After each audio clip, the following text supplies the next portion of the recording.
Lampu gantung kristal yang megah jatuh ke lantai dengan suara berdebam yang memekakan telinga, pecah berkeping-keping. Aula pesta grup Surya, yang beberapa saat lalu menjadi ajang sosialita kalangan elit Jakarta, dalam sekejap berubah menjadi neraka kekacauan. Jeritan orang-orang yang mengenakan tuxedo dan gaun mahal terdengar memilukan, menembus deru api yang mulai berkobar. Baskara Aditama terbatuk-batuk hebat saat asap hitam pekat memenuhi paru-parunya. Sebuah struktur baja berat dari langit-langit runtuh menimpa kaki kanannya. Rasa sakit yang meremukan tulang menghantam seluruh tubuhnya. Tetapi yang lebih membekukan hatinya adalah pemandangan di depan matanya. Sekretaris dan para pengawalnya yang telah bersumpah setia justru mengabaikannya dan berlari tunggang langgang menuju pintu darurat. Orang-orang yang kemarin masih membungkuk hormat padanya, kini melangkahi tubuh Baskara untuk menyelamatkan diri.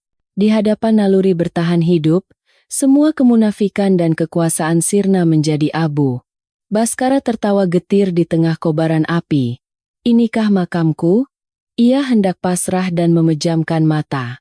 Namun, saat itu juga, di tengah arus manusia yang berlari keluar, sesosok bayangan justru berjalan melawan arus, masuk lebih dalam. Sosok yang muncul menembus asap pekat itu adalah seorang wanita berseragam yang penuh noda jelaga. Dibandingkan dengan postur tubuh Baskara yang tegap, wanita itu terlihat sangat kecil dan ringkih. Namun, di matanya tidak ada ketakutan.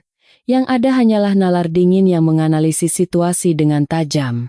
Tanpa ragu, wanita itu merobek ujung rok panjangnya yang merepotkan, lalu mengikat paha Baskara yang berdarah dengan kencang untuk menghentikan pendarahan. Baskara, dalam kesadarannya yang mulai kabur, mencoba mendorong wanita itu. Ia ingin menyuruhnya pergi dan menyelamatkan diri, tetapi suaranya tak mau keluar. Wanita itu mengabaikan reaksinya, memunggunginya, dan merendahkan tubuhnya. Ia menarik kedua lengan Baskara dan menyampirkannya di bahunya, lalu berkata singkat dengan suara tegas, "Pegang erat-erat." Saat ia mencoba berdiri, lututnya goyah. Beban seorang pria tegap setinggi lebih dari 185 cm terasa mustahil untuk ditanggung oleh seorang wanita bertubuh kecil. Namun, ia mengertakkan gigi, dan dengan satu teriakan tertahan, ia mendorong tubuhnya bangkit dari lantai. Itu bukanlah kekuatan semata, melainkan teknik pemindahan pusat gravitasi yang telah lama terlatih. Wanita itu bergerak menembus koridor yang mulai runtuh, seolah melayang seperti hantu. Setiap kali puing-puing yang terbakar jatuh dari atas, ia secara naluriah memutar tubuhnya untuk melindungi Baskara. Baskara bisa merasakan napasnya yang terengah-engah dan tetesan keringat yang mengalir di dagunya. Punggungnya kecil, tetapi terasa sekokoh baja. Api berkobar hebat, menghalangi jalan menuju pintu darurat. Orang biasa mungkin akan putus asa dan terduduk lemas dalam situasi seperti ini. Tetapi wanita itu tidak panik. Ia mengedarkan pandangan ke sekitar dan menemukan celah sempit yang terbentuk oleh semburan air dari sprinkler yang pecah. Tanpa ragu, ia menerobos masuk ke dalam uap dan hawa panas itu. Pecahan kayu yang terbakar menyerempet bahunya, membakar kulitnya. Bau daging terbakar menusuk hidung, tetapi ia tidak menjerit sedikit pun. Ia justru semakin mengeratkan pegangannya pada Baskara.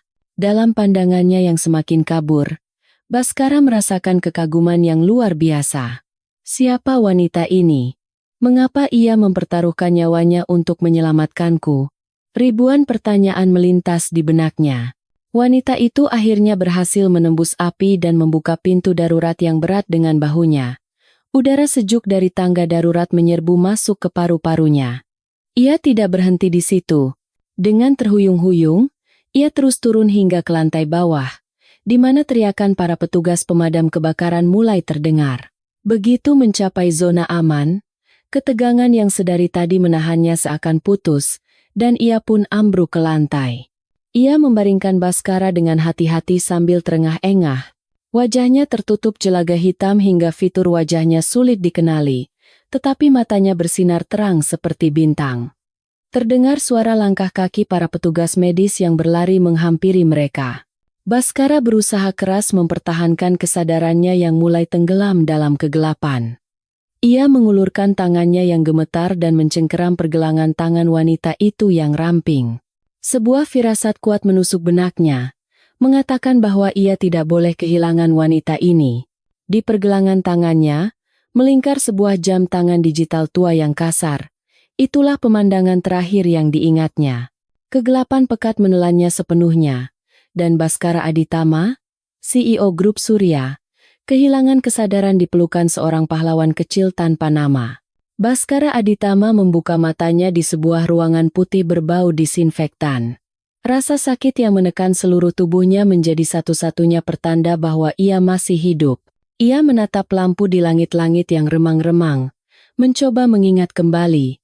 Langit-langit yang runtuh, api yang berkobar, dan rasa pengkhianatan saat semua orang meninggalkannya menusuk jantungnya seperti belati tajam. Ruang perawatan itu sunyi, tetapi Baskara secara naluriah merasa sedang diawasi. Ia melepas masker oksigennya dengan kasar dan mencoba bangkit. Rasa sakit yang hebat menghantam rusuknya, tetapi ia bahkan tidak mengerang. Pintu terbuka, dan sekretarisnya, Pak Budi, masuk dengan raut wajah panik. Pak Budi berkeringat dingin sambil memeriksa kondisi Baskara. Ia melaporkan bahwa ketua dewan dan para direktur sedang dalam perjalanan ke rumah sakit setelah mendengar kabar bahwa Baskara selamat. Mendengar itu, Baskara tersenyum sinis. Ia tahu betul, yang ingin mereka pastikan bukanlah keselamatannya, melainkan kematiannya. Dengan suara serak, Baskara meminta segelas air, lalu menatap tajam Pak Budi. Matanya menjadi semakin dingin saat mendengar laporan bahwa kebakaran semalam disamarkan sebagai kecelakaan akibat korsleting listrik. Hal itu mustahil terjadi tanpa bantuan orang dalam. Saat ini, tidak ada seorang pun yang bisa Baskara percaya. Tiba-tiba, sebuah bayangan melintas di benaknya. Sosok wanita kecil yang menerobos api dan menggendongnya keluar. Baskara bertanya kepada Pak Budi tentang keberadaan orang yang menyelamatkannya. Dengan ekspresi canggung, Pak Budi melaporkan bahwa wanita itu sedang berada di ruang tunggu setelah diinterogasi polisi. Namanya Ayu Lestari, seorang karyawan dari perusahaan alih daya kebersihan yang bertugas di gedung utama Grup Surya.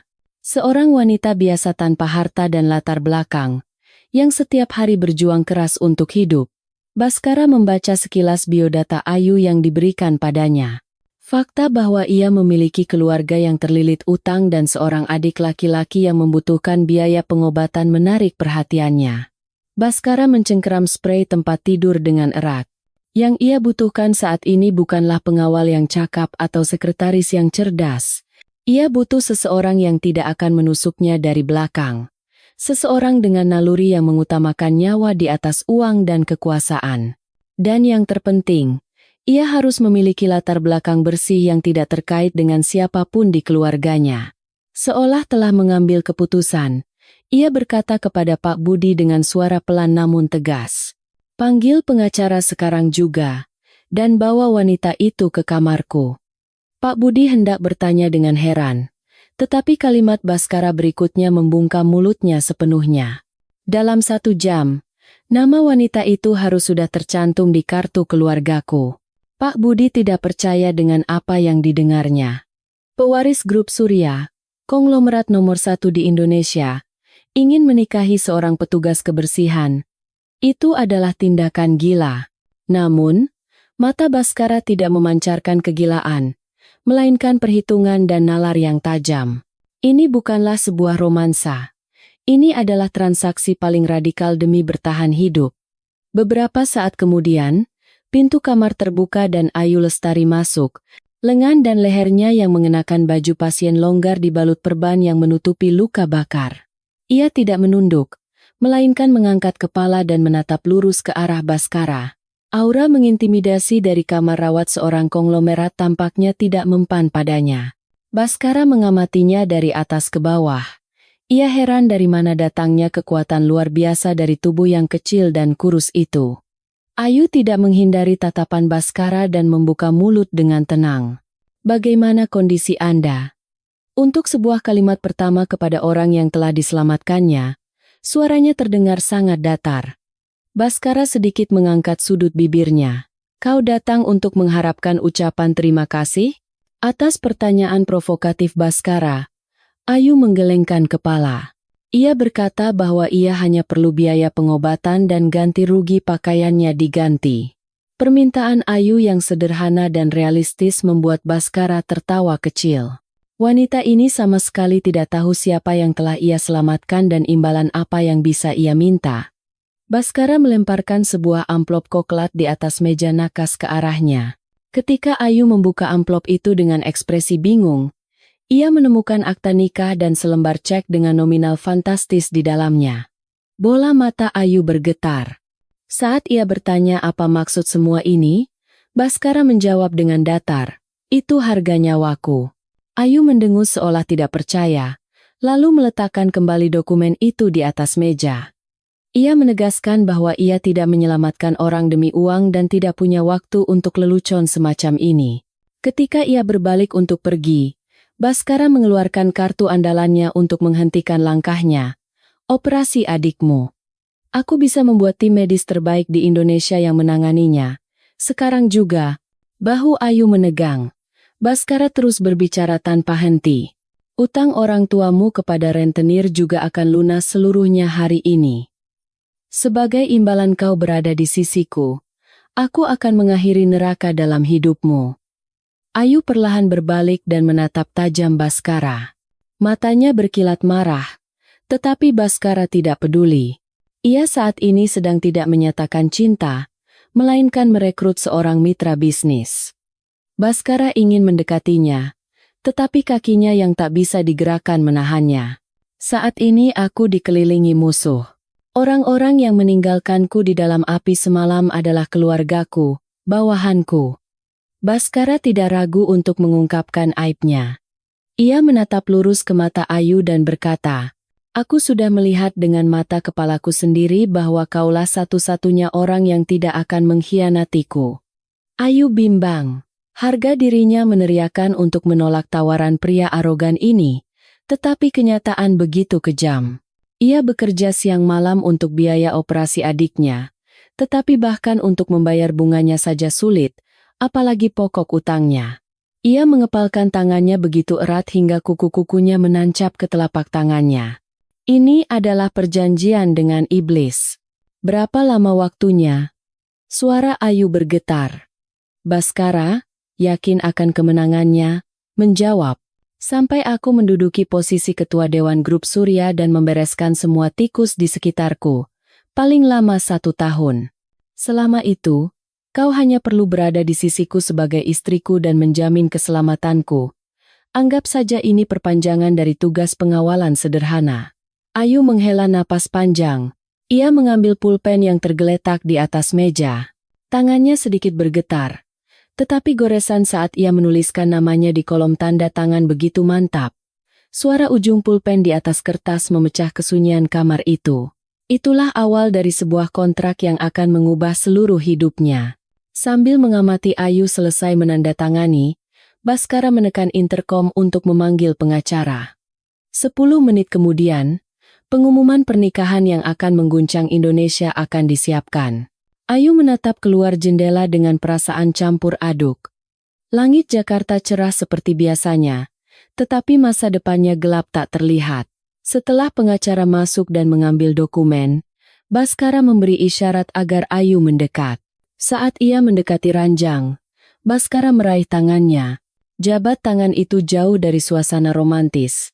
Lebih seperti mengonfirmasi sebuah tanda perjanjian. Suhu telapak tangannya yang dingin menjalar ke tubuh Ayu. "Mulai sekarang, kau adalah istri Baskara Aditama."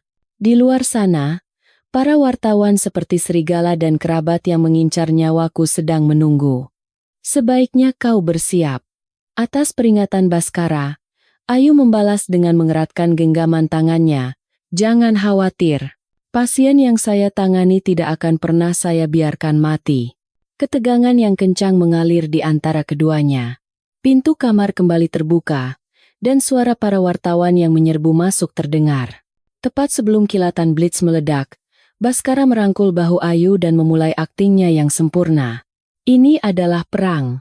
Dan mereka adalah rekan seperjuangan yang baru saja masuk ke dalam parit yang sama. Ratusan kilatan blitz kamera meledak, memutihkan koridor di depan kamar perawatan. Berita bahwa pewaris grup Surya menikahi seorang karyawan biasa yang menyelamatkan nyawanya dalam sekejap menjadi berita utama yang mengguncang Indonesia. Para wartawan menyerbu seperti serigala, menyodorkan mikrofon, sementara para pengawal berusaha keras menghalangi mereka. Baskara, duduk di kursi roda, menggenggam erat tangan Ayu. Ekspresinya sangat berbeda dari mosok negosiator dingin beberapa saat lalu. Ia tersenyum kepada para wartawan, berakting dengan tatapan hangat, seolah sedang memandang wanita yang paling ia cintai di dunia. Ayu hanya bisa menundukkan kepalanya dengan canggung, takjub dengan kemampuan akting Baskara yang sempurna. Ia merasa seperti kehilangan akal sehat.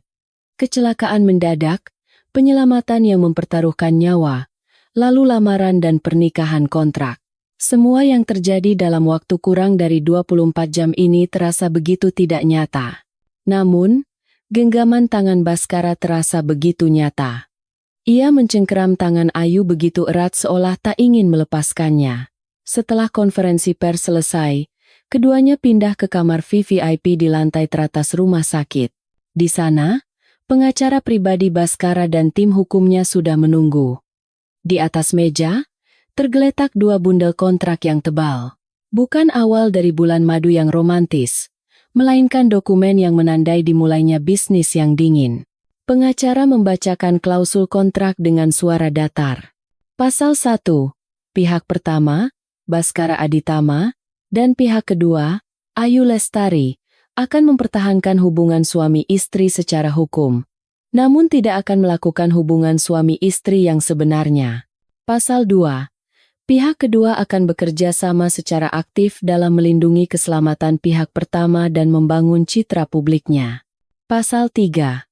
Setelah masa kontrak berakhir, pihak kedua akan menerima uang kompensasi sebesar 50 miliar rupiah. 50 miliar rupiah. Ayu menahan napas mendengar angka yang tidak realistis itu. Jumlah uang yang tidak akan pernah ia sentuh seumur hidupnya. Dengan uang itu, tidak hanya operasi adiknya, Bima, tetapi juga biaya rehabilitasi seumur hidupnya bisa terjamin tanpa khawatir. Sisa-sisa rasa bersalah di sudut hatinya luluh seperti salju di hadapan angka itu. Ayu membubuhkan capnya dengan tangan gemetar.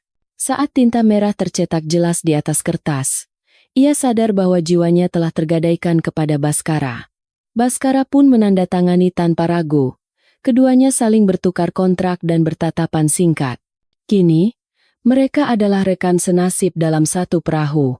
Segera setelah kontrak selesai, tim penata gaya datang atas perintah Baskara. Mereka membawa Ayu ke ruang ganti. Seragamnya yang usang dan hangus dilepaskan, digantikan oleh gaun sutra terbaik dan sepatu bermerek yang membalut tubuhnya. Wanita di cermin bukan lagi Ayu Lestari si petugas kebersihan. Ia adalah orang asing yang terlahir kembali sebagai istri seorang konglomerat. Penata rias tak henti-hentinya memuji saat merias wajah Ayu. Kulit Anda bagus sekali. Dengan sedikit riasan, Anda bisa menyaingi aktris. Namun, pujian itu tidak masuk ke telinga Ayu. Ia menatap matanya sendiri di cermin. Meskipun tertutup riasan mewah, kegelisahan dan ketegangan di matanya tidak bisa disembunyikan. Ketika Ayu yang sudah selesai bersiap keluar, Baskara yang sedang duduk di sofa memeriksa dokumen, mengangkat kepalanya. Pandangannya terpaku pada Ayu. Ayu tidak melewatkan momen ketika pupil mata Baskara sedikit membesar. Baskara berdeham dan mengalihkan pandangannya. Tidak buruk, hanya itu yang ia katakan. Sudah waktunya pulang. Baskara menggerakkan kursi rodanya dan berjalan di depan. Di lobi rumah sakit, sebuah limosin menuju kediaman utama grup Surya telah menunggu. Begitu masuk ke mobil, Baskara memberikan sebuah tablet kepada Ayu. Di dalamnya terdapat silsilah keluarga besar grup Surya dan informasi pribadi yang terperinci. Hafalkan mulai sekarang. Ini adalah daftar musuh yang harus kau hadapi. Suara Baskara dingin. Ayu membolak-balik layar, memeriksa wajah-wajah itu. Ibu tiri Baskara, Ibu Riana, dan kakak tirinya, Wakil Ketua Dewan Direksi, Dimas Prakoso. Di bawah foto mereka, tertulis berbagai tuduhan kotor seperti penggelapan, penipuan, dan penganiayaan dengan huruf merah. Terutama Dimas. Ia adalah tersangka utama dalam insiden kebakaran kali ini. Melihat fotonya, Ayu merasakan hawa dingin merayap di punggungnya. Tatapan matanya yang licik seperti ular seolah akan melompat keluar dari foto. Bisakah aku bertahan hidup melawan orang-orang seperti ini? Rasa takut menyergapnya, tetapi ia berusaha bersikap tenang. Mobil melaju cukup jauh hingga berhenti di depan sebuah rumah megah di pinggiran Jakarta. Tembok tinggi dan sistem keamanan yang ketat membuatnya tampak seperti sebuah benteng. Gerbang utama terbuka dan mobil masuk. Di depan pintu utama, para pelayan berbaris rapi. Di tengah-tengah mereka, Ibu Riana yang mengenakan kebaya mewah menunggu dengan tatapan tajam. Begitu Baskara turun dari kursi roda, Ayu secara alami berdiri di belakangnya dan memegang pegangannya. Baskara berbisik dengan suara pelan. "Ingat, kau adalah istriku yang kucintai, dan kau wanita yang sangat kuat. Jika kau menunjukkan celah pada mereka, kau akan dicabik-cabik." Ayu menelan ludah dan mengangguk. Saat keduanya mendekat, Ibu Riana tersenyum sinis dan membuka mulut. "Baru saja selamat dari maut, sudah membawa tamu istimewa. Entah tulang anjing gelandangan mana yang kau pungut, tapi sepertinya kau meremehkan martabat keluarga ini," kata-katanya penuh duri. Para pelayan menahan napas, mengamati situasi. Sebelum Baskara sempat angkat bicara, Ayu melangkah maju. Dengan suara sopan namun tajam, ia menjawab, "Salam kenal, Ibu. Saya Ayu Lestari, yang telah menyelamatkan nyawa Mas Baskara dan berjanji untuk hidup bersamanya selamanya." Tulang anjing gelandangan? Rasanya itu lelucon yang berlebihan untuk penyelamat nyawa putra Anda, Bu.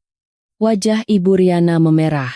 Ekspresinya menunjukkan bahwa ia berpikir, beraninya makhluk rendahan ini membalas ucapanku. Saat ia hendak berteriak, sosok lain keluar dari dalam rumah. Itu adalah Dimas Prakoso. Ia bertepuk tangan dan berkata dengan nada menyindir, "Hebat sekali. Di mana adikku ini menemukan barang sebagus ini?" Dimas mendekati Ayu dan mengulurkan tangan untuk memegang dagunya. Saat itu juga, naluri Ayu bereaksi. Ia menyambar pergelangan tangan Dimas dan memelintirnya dengan ringan. Terdengar suara krak, dan Dimas pun menjerit. Para pengawal di sekitarnya panik dan hendak berlari, tetapi Baskara mengangkat tangan untuk menghentikan mereka. "Istri saya agak sensitif. Dia tidak suka disentuh pria asing," Baskara berkata dengan santai sambil menatap Ayu. Matanya menunjukkan minat, seolah merasa terhibur. Ayu melepaskan tangan Dimas dan menundukkan kepala dengan ekspresi dingin. "Maaf, kakak ipar. Itu hanya refleks." Dimas memegangi pergelangan tangannya dan menatap tajam Ayu. Tatapan matanya penuh dengan niat membunuh. Peringatan tanpa suara bahwa ia tidak akan pernah melupakan penghinaan ini. Namun, Ayu tidak bergeming sedikit pun. Dadu telah dilempar, dan ia tahu betul bahwa setelah dengan sengaja masuk ke sarang harimau, tidak ada tempat untuk mundur. Baskara dan Ayu meninggalkan suasana dingin itu dan masuk ke dalam rumah utama. Kamar pengantin mereka adalah kamar terluas di ujung lantai 2.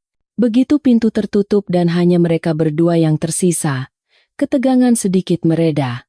Baskara melepas dasinya dengan kasar dan merebahkan diri di sofa. "Pesta penyambutan yang meriah," kata Baskara sambil tersenyum tipis. Ayu merapikan gaunnya dan menghela napas. "Apakah kita harus hidup seperti ini terus?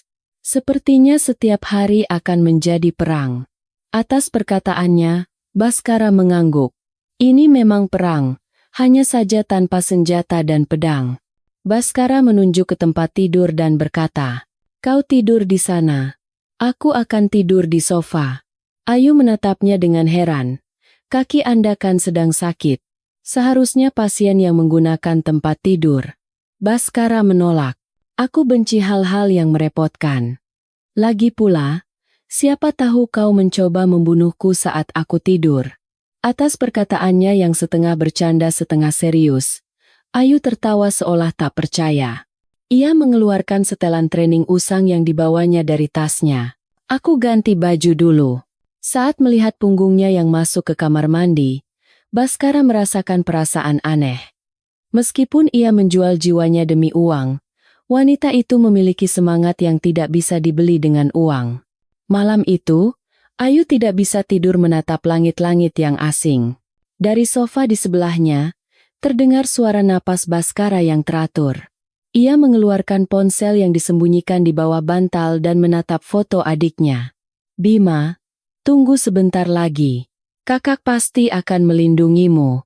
Air mata menggenang di sudut matanya, tetapi ia segera menyekanya. Pukul 2 dini hari. Terdengar suara langkah kaki samar dari koridor mansion. Ayu secara refleks membuka matanya. Pendengarannya yang tajam secara naluriah merasakan bahaya. Seseorang sedang mondar-mandir di depan kamar mereka.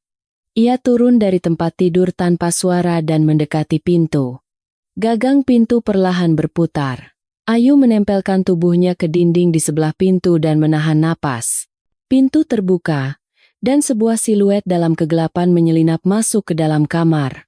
Di tangannya, tergenggam sebuah senjata tajam. Saat bayangan itu mendekati sosok yang terbaring di tempat tidur, tubuh Ayu melesat seperti pegas. Ia memelintir lengan penyusup itu dan menghantam ulu hatinya dengan lutut. Terdengar suara erangan tertahan, dan senjata itu jatuh ke lantai. Ayu mencekik leher penyusup itu dan menahannya di lantai.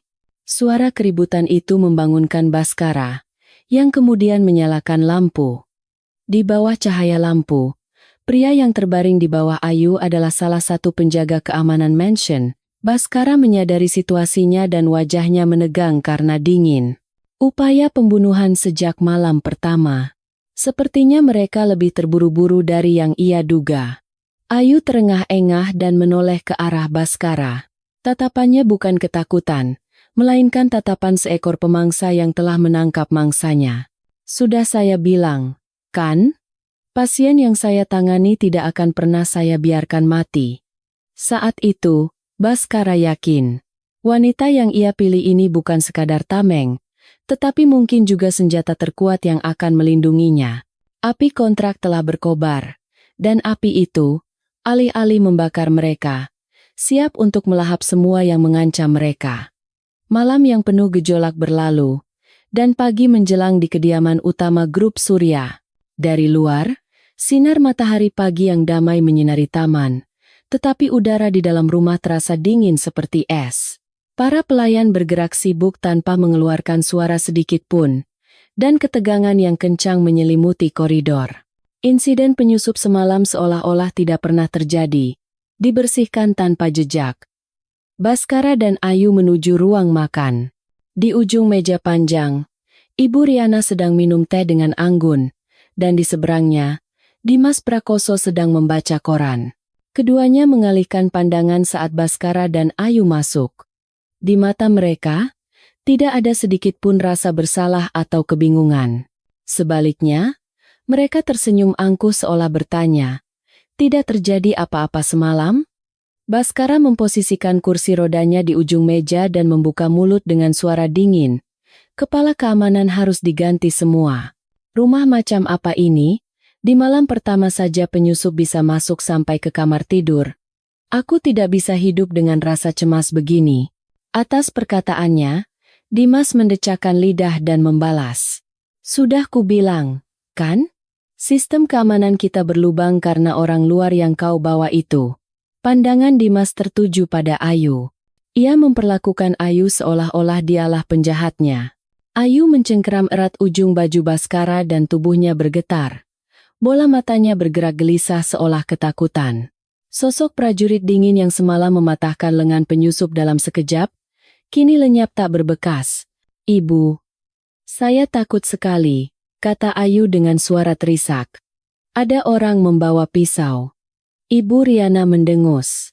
"Wajahmu seperti sudah makan asam garam kehidupan, tapi cengeng sekali. Ini grup Surya. Levelnya berbeda dengan kampung kumuh tempat tinggalmu dulu. Jangan berlebihan hanya karena seekor tikus masuk. Baskara merangkul bahu Ayu dan menatap tajam keluarganya. Istri saya terkejut. Jika hal seperti ini terjadi lagi, saya tidak akan hanya memanggil polisi. Atas peringatan Baskara, wajah Dimas mengeras. Ia menunjukkan ketidaksenangannya dengan suara denting peralatan makan yang keras. Sarapan pagi itu terasa canggung seperti mengunyah pasir. Ayu terus-menerus membuat kesalahan, seperti menjatuhkan sendok atau menumpahkan air. Ibu Riana mendecakkan lidah, mengejek Ayu yang tidak punya sopan santun, sementara Dimas mengabaikannya dengan tatapan jijik. Namun, semua ini adalah akting yang diperhitungkan dengan cermat oleh Ayu. Sambil menumpahkan air, Ayu membungkuk seolah-olah sedang mengelap meja. Matanya yang tajam memindai bagian bawah meja dan menangkap sebuah alat penyadap mini yang terpasang di kaki meja. Ia berpura-pura panik dan meminta maaf kepada pelayan, tetapi di dalam kepalanya, ia sudah memetakan sistem pengawasan di rumah ini. Setelah makan, Baskara menuju ruang kerja. Ayu mengikutinya sambil mengamati sekeliling. Posisi CCTV di setiap sudut koridor, waktu pergantian penjaga, dan titik-titik buta. Matanya seperti pemindai, memahami struktur mansion dan menyimpan data. Begitu pintu ruang kerja tertutup dan menjadi ruang yang kedap suara, ekspresi Ayu seketika berubah. Wajah ketakutan yang tadi ia tunjukkan lenyap, digantikan oleh wajah seorang profesional yang dingin. Ia memberi isyarat kepada Baskara untuk diam dengan meletakkan jari telunjuk di bibirnya. Baskara menatapnya dengan heran.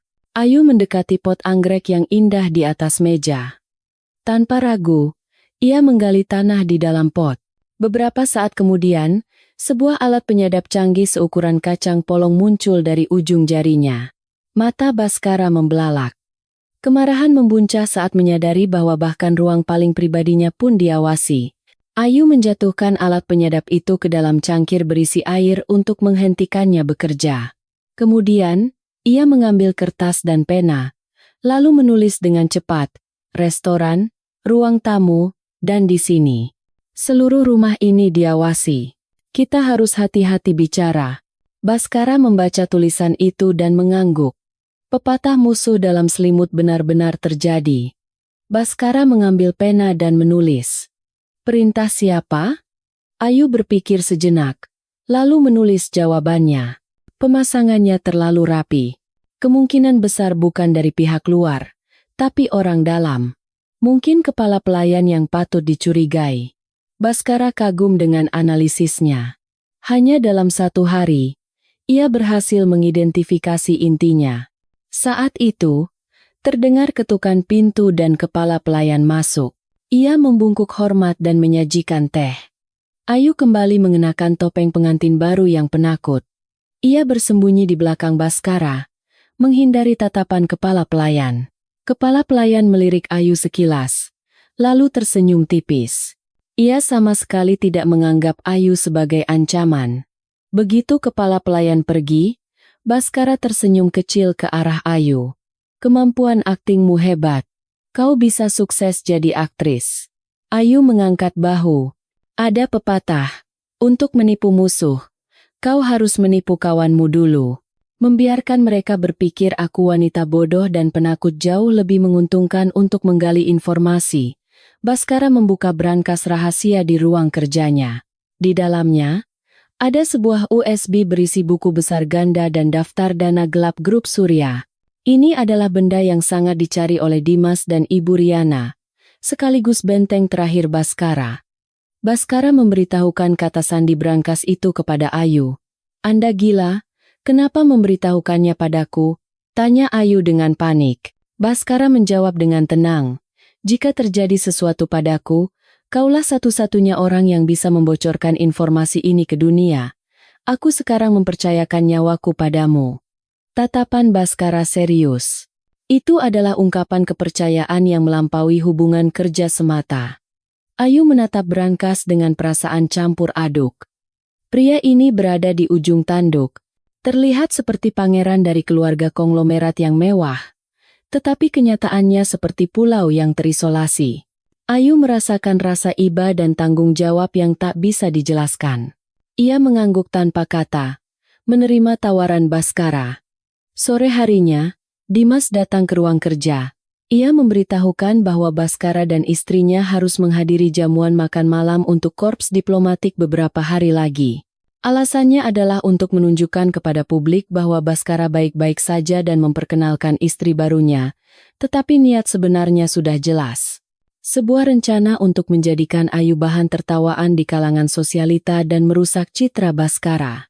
Aku tidak yakin Nyonya Ayu pantas berada di acara berkelas seperti itu. Entah dia tahu urutan penggunaan garpu dan pisau atau tidak, kata Dimas menyindir. Ayu menundukkan kepalanya dalam-dalam dan menjawab dengan suara pelan. Saya akan belajar. Saya akan berusaha keras agar tidak memalukan. Dimas tertawa puas dan pergi. Begitu Dimas menghilang, Ayu mengangkat kepalanya. Matanya bersinar dingin. Jamuan makan malam diplomatik? Menarik. Ia menatap Baskara dan bertanya, bisakah Anda mendapatkan daftar tamu pesta itu? Terutama denah penempatan tim keamanan dan alur gerak mereka.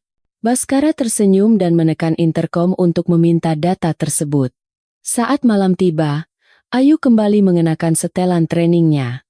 Ketika semua orang tertidur, ia menemukan jalan menuju atap mansion.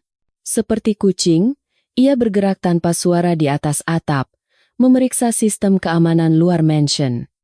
Ia memeriksa dengan teliti lokasi sensor inframerah dan titik buta.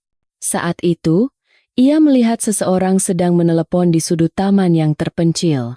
Itu adalah kepala pelayan. Ayu menahan napas dan mendekatinya. Suara angin menyamarkan keberadaannya. Kepala pelayan itu sedang melapor kepada seseorang secara diam-diam. Ya, jangan khawatir. Wanita itu hanya gadis desa Udik. Tuan muda juga masih belum bisa menggunakan kakinya. Jadi dia seperti tikus dalam perangkap. Ayu mengeluarkan ponselnya dan merekam adegan itu. Bukti yang sangat penting. Ia kembali menghilang ke dalam kegelapan. Kembali ke kamar, Ayu menunjukkan video itu kepada Baskara. Wajah Baskara mengeras. Fakta bahwa bahkan kepala pelayan yang ia percayai adalah seorang pengkhianat terasa menyakitkan. Tetapi sekarang ia bisa dengan jelas membedakan mana musuh. Kita harus menggunakan pesta ini sebagai kesempatan, kata Baskara. Kita harus mengubah acara yang Dimas siapkan untuk mempermalukan kita menjadi perangkap yang akan menjerat leher mereka. Ayu mengangguk. Saya akan bantu. Dengan cara yang tidak pernah mereka bayangkan. Mulai hari berikutnya, kehidupan ganda Ayu menjadi semakin rapi. Siang hari, ia dipanggil oleh Ibu Riana untuk mengikuti pelajaran menjadi istri konglomerat yang keras dan menahan segala macam hinaan. Ia berakting menumpahkan cangkir teh dan berpura-pura tidak tahu sopan santun, menghancurkan kewaspadaan mereka. Ibu Riana dengan leluasa mengejek Ayu, yakin akan kemenangannya. Namun, di malam hari, Ayu mengadakan rapat strategi dengan Baskara. Ia menganalisis denah lokasi pesta, mengidentifikasi rute pelarian darurat dan titik-titik yang memungkinkan untuk menyerang. Baskara memberikan briefing kepada Ayu tentang informasi tokoh-tokoh penting di dunia politik dan bisnis. Keduanya bekerja sama dengan sangat baik, seolah-olah mereka adalah mitra yang telah lama bekerja sama. Hari pesta tiba. Ayu mengenakan gaun yang dikirim dari butik dan berdiri di depan cermin. Gaun putri duyung berwarna biru tua dengan anggun membalut tubuhnya yang kencang. Bekas luka di punggungnya tertutup oleh selendang. Dengan rambut disanggul dan perhiasan yang menghiasinya, ia berubah menjadi seorang wanita bangsawan yang anggun. Baskara, mengenakan tuxedo, menunggunya di kursi roda. Ia terdiam sejenak saat melihat Ayu. Kau sungguh cantik. Atas pujian tulus Baskara, pipi Ayu memerah. Ia tersenyum malu dan merapikan dasi Baskara. Ayo berangkat. Partner. Limosin melaju menuju hotel tempat pesta diadakan. Di dalam mobil, Baskara menggenggam tangan Ayu. Malam ini, apapun yang terjadi, jangan jauh-jauh dariku. Keselamatanmu adalah prioritas utama. Ayu membalas genggamannya dan berkata menenangkan, jangan khawatir, malam ini, Mangsanya bukan kita, tapi mereka. Aula pesta hotel dipenuhi dengan cahaya lampu yang gemerlap dan musik. Banyak tokoh politik dan bisnis berkumpul sambil menikmati sampahnya. Saat Baskara dan Ayu muncul di pintu masuk, semua mata tertuju pada mereka. CEO di kursi roda dan istrinya yang misterius. Tatapan penuh rasa ingin tahu dan kewaspadaan tertuju pada mereka. Dimas mendekat. Ia menyambut Baskara dengan gerakan yang berlebihan. "Adikku, terima kasih sudah datang meskipun kondisimu belum pulih. Ipar juga datang. Ya, pakaian membuat orang terlihat berbeda. Kau jadi seperti orang lain." Meskipun disindir, Ayu tersenyum anggun dan menundukkan kepala. "Terima kasih atas undangannya, Kakak Ipar. Berkat Anda, saya bisa melihat pemandangan yang indah." Saat itu, seorang pelayan yang membawa nampan lewat dan hampir tersandung kaki Ayu. Gelas-gelas sampahnya bergoyang berbahaya. Saat semua mata tertuju, Ayu dengan refleks luar biasa menangkap nampan itu dan menyeimbangkannya. Tidak setetes pun minuman tumpah. Kejadian itu berlangsung begitu cepat sehingga sebagian besar orang tidak menyadarinya, tetapi sudut mata Dimas berkedut. "Pasti kebetulan," pikirnya. Dimas berusaha menepis kegelisahannya dan pergi. Baskara berbisik di telinga Ayu. "Sudah kubilang jangan terlalu menonjol." Ayu menjawab dengan suara pelan. "Itu naluri, aku tidak bisa menahannya. Lagi pula, tatapan pelayan itu aneh. Kita harus waspada." Pesta semakin meriah dan suasana semakin memanas. Namun, saraf Ayu menegang. Ia merasakan niat membunuh yang tersembunyi di balik tawa orang-orang. Seseorang mengincar Baskara, bukan sekadar untuk mempermalukan, tetapi sesuatu yang lebih fatal. Ayu mendorong kursi roda Baskara, dengan santai keluar dari kerumunan. Saat bergerak menuju teras, suasana menjadi lebih sepi. Saat itulah, dari dalam kegelapan, seorang pelayan membawa nampan perak mendekat. Di tangannya, bukan gelas sampahnya, melainkan sebuah pemecah es yang tajam. Mata Ayu bersinar tajam.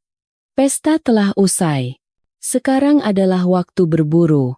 Pemecah es tajam di tangan pelayan itu melesat seperti kilat ke arah leher Baskara. Dalam sepersekian detik, Baskara merasakan firasat kematian dan memejamkan mata erat-erat. Namun, alih-alih rasa sakit yang ia harapkan, yang terdengar hanyalah suara benturan tumpul dan erangan tertahan yang bergema dalam kegelapan. Ketika Baskara membuka mata, pemandangan yang tidak dapat dipercaya terbentang di hadapannya. Ayu sedang menahan pelayan itu, memelintir pergelangan tangannya hingga patah. Di tangannya, tergenggam sebuah garpu hidangan penutup berwarna perak yang tergeletak di meja, dan ujung tajam garpu itu tepat mengarah ke arteri karotis si pembunuh. Ekspresi Ayu begitu tenang hingga membuat bulu kuduk merinding. Tanpa ragu sedikit pun, ia menekan garpu di tangannya dan berbisik pelan di telinga si pembunuh. "Kalau kau bersuara, aku akan menusukmu saat itu juga.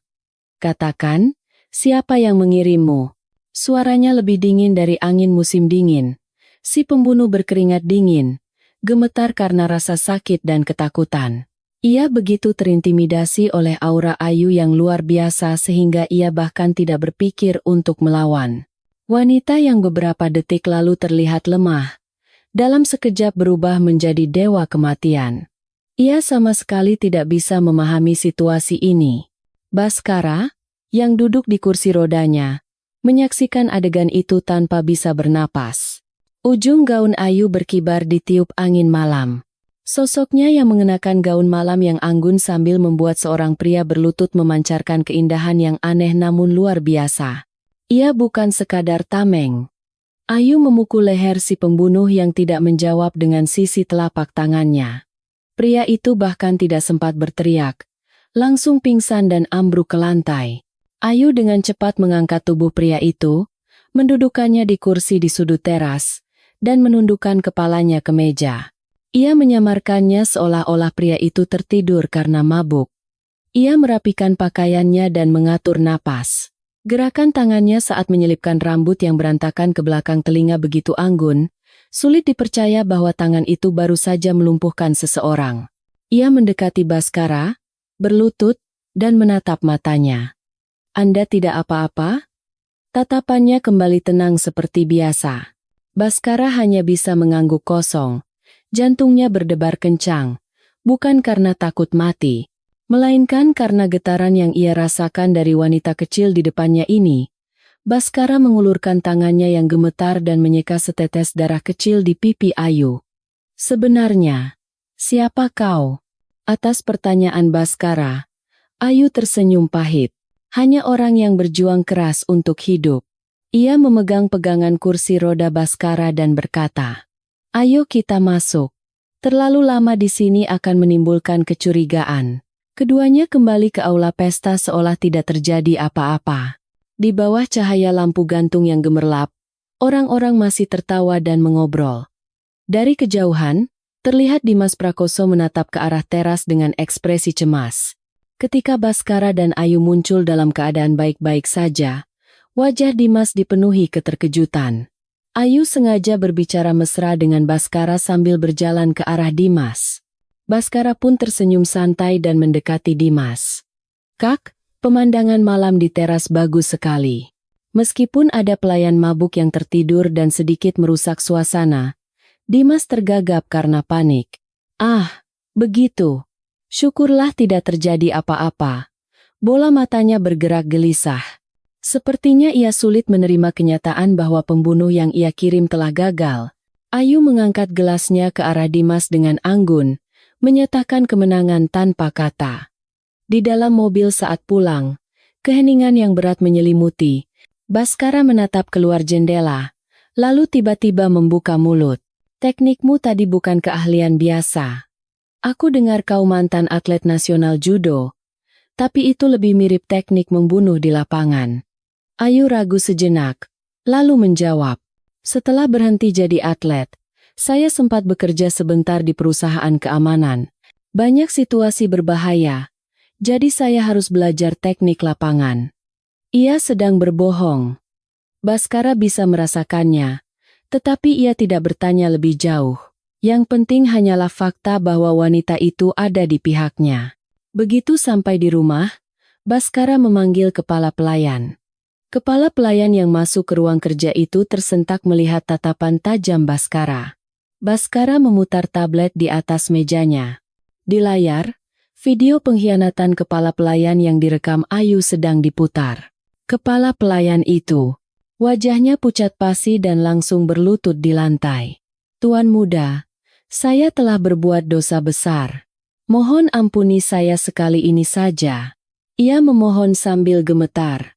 Baskara menatapnya dengan dingin dan berkata, "Tuhan yang mengampuni, aku yang menghukum." Baskara memanggil tim keamanan dan menyuruh mereka membawa kepala pelayan itu pergi.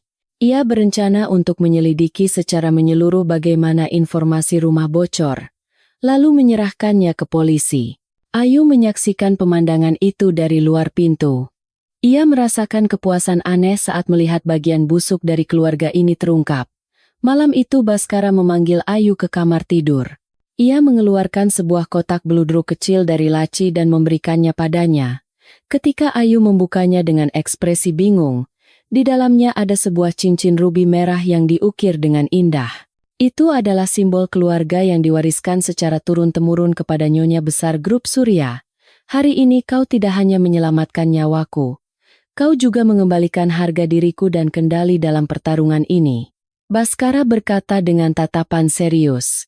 "Ini bukan bagian dari uang kontrak. Anggap saja ini sebagai tanda hormatku kepadamu sebagai seorang partner." Ayu menatap cincin itu dengan perasaan campur aduk. Permata yang mewah itu terasa membebani, tetapi ia tidak bisa menolak ketulusan Baskara. Ia dengan hati-hati mengenakan cincin itu di jarinya. Ukurannya pas, seolah-olah sejak awal memang disiapkan untuknya. "Terima kasih. Tapi ingat, saya lebih suka uang tunai daripada perhiasan." Lelucon Ayu membuat Baskara tertawa terbahak-bahak. Suara tawanya memenuhi kamar tidur yang suram itu. Dinding di antara mereka perlahan-lahan mulai runtuh. Keesokan paginya, Baskara memberikan misi baru kepada Ayu. Aku sudah menyiapkan posisi untukmu di tim audit internal perusahaan. Jabatan resminya adalah penasihat khusus. Bantu aku melacak aliran dana yang digelapkan Dimas. Dengan matamu yang tajam itu, aku yakin kau bisa menemukan rahasia yang tersembunyi di dalam buku besar. Mata Ayu berbinar. Akhirnya, kesempatan untuk menyerang secara aktif, bukan hanya bertahan secara pasif. Ia mengangguk. Baik. Guci madu yang disembunyikan kakak ipar, akan saya temukan semuanya dan hancurkan.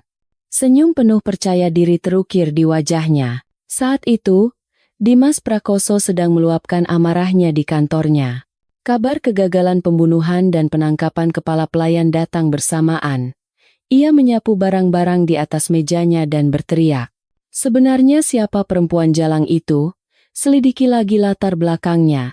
Gali sampai ke akar-akarnya. Sampai ke sanak saudaranya.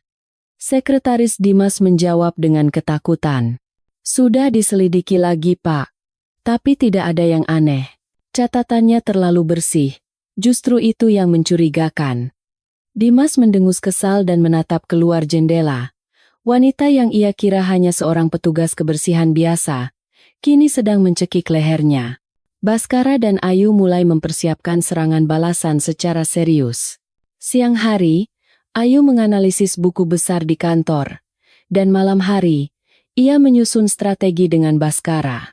Bakat matematika dan kemampuan analisisnya bahkan membuat Baskara terkejut. Hanya dalam beberapa hari, ia berhasil menemukan jejak bahwa Dimas menciptakan dana gelap melalui perusahaan fiktif. Lihat ini. Biaya pembelian bahan baku 3 kali lebih tinggi dari harga pasar. Dan selisihnya semua mengalir ke perusahaan cangkang ini. Ayu menjelaskan sambil menunjuk ke monitor. Baskara menatapnya dengan kagum. Kau benar-benar tidak ada yang tidak bisa. Kerjasama mereka sempurna. Baskara berencana menggunakan bukti yang ditemukan Ayu untuk menekan Dewan Direksi. Ia bermaksud untuk mengungkap korupsi Dimas dalam rapat umum pemegang saham dan mencabut hak manajemennya.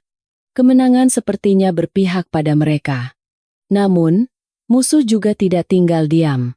Saat pulang kerja, Ayu berhadapan dengan beberapa pria asing di lobi perusahaan.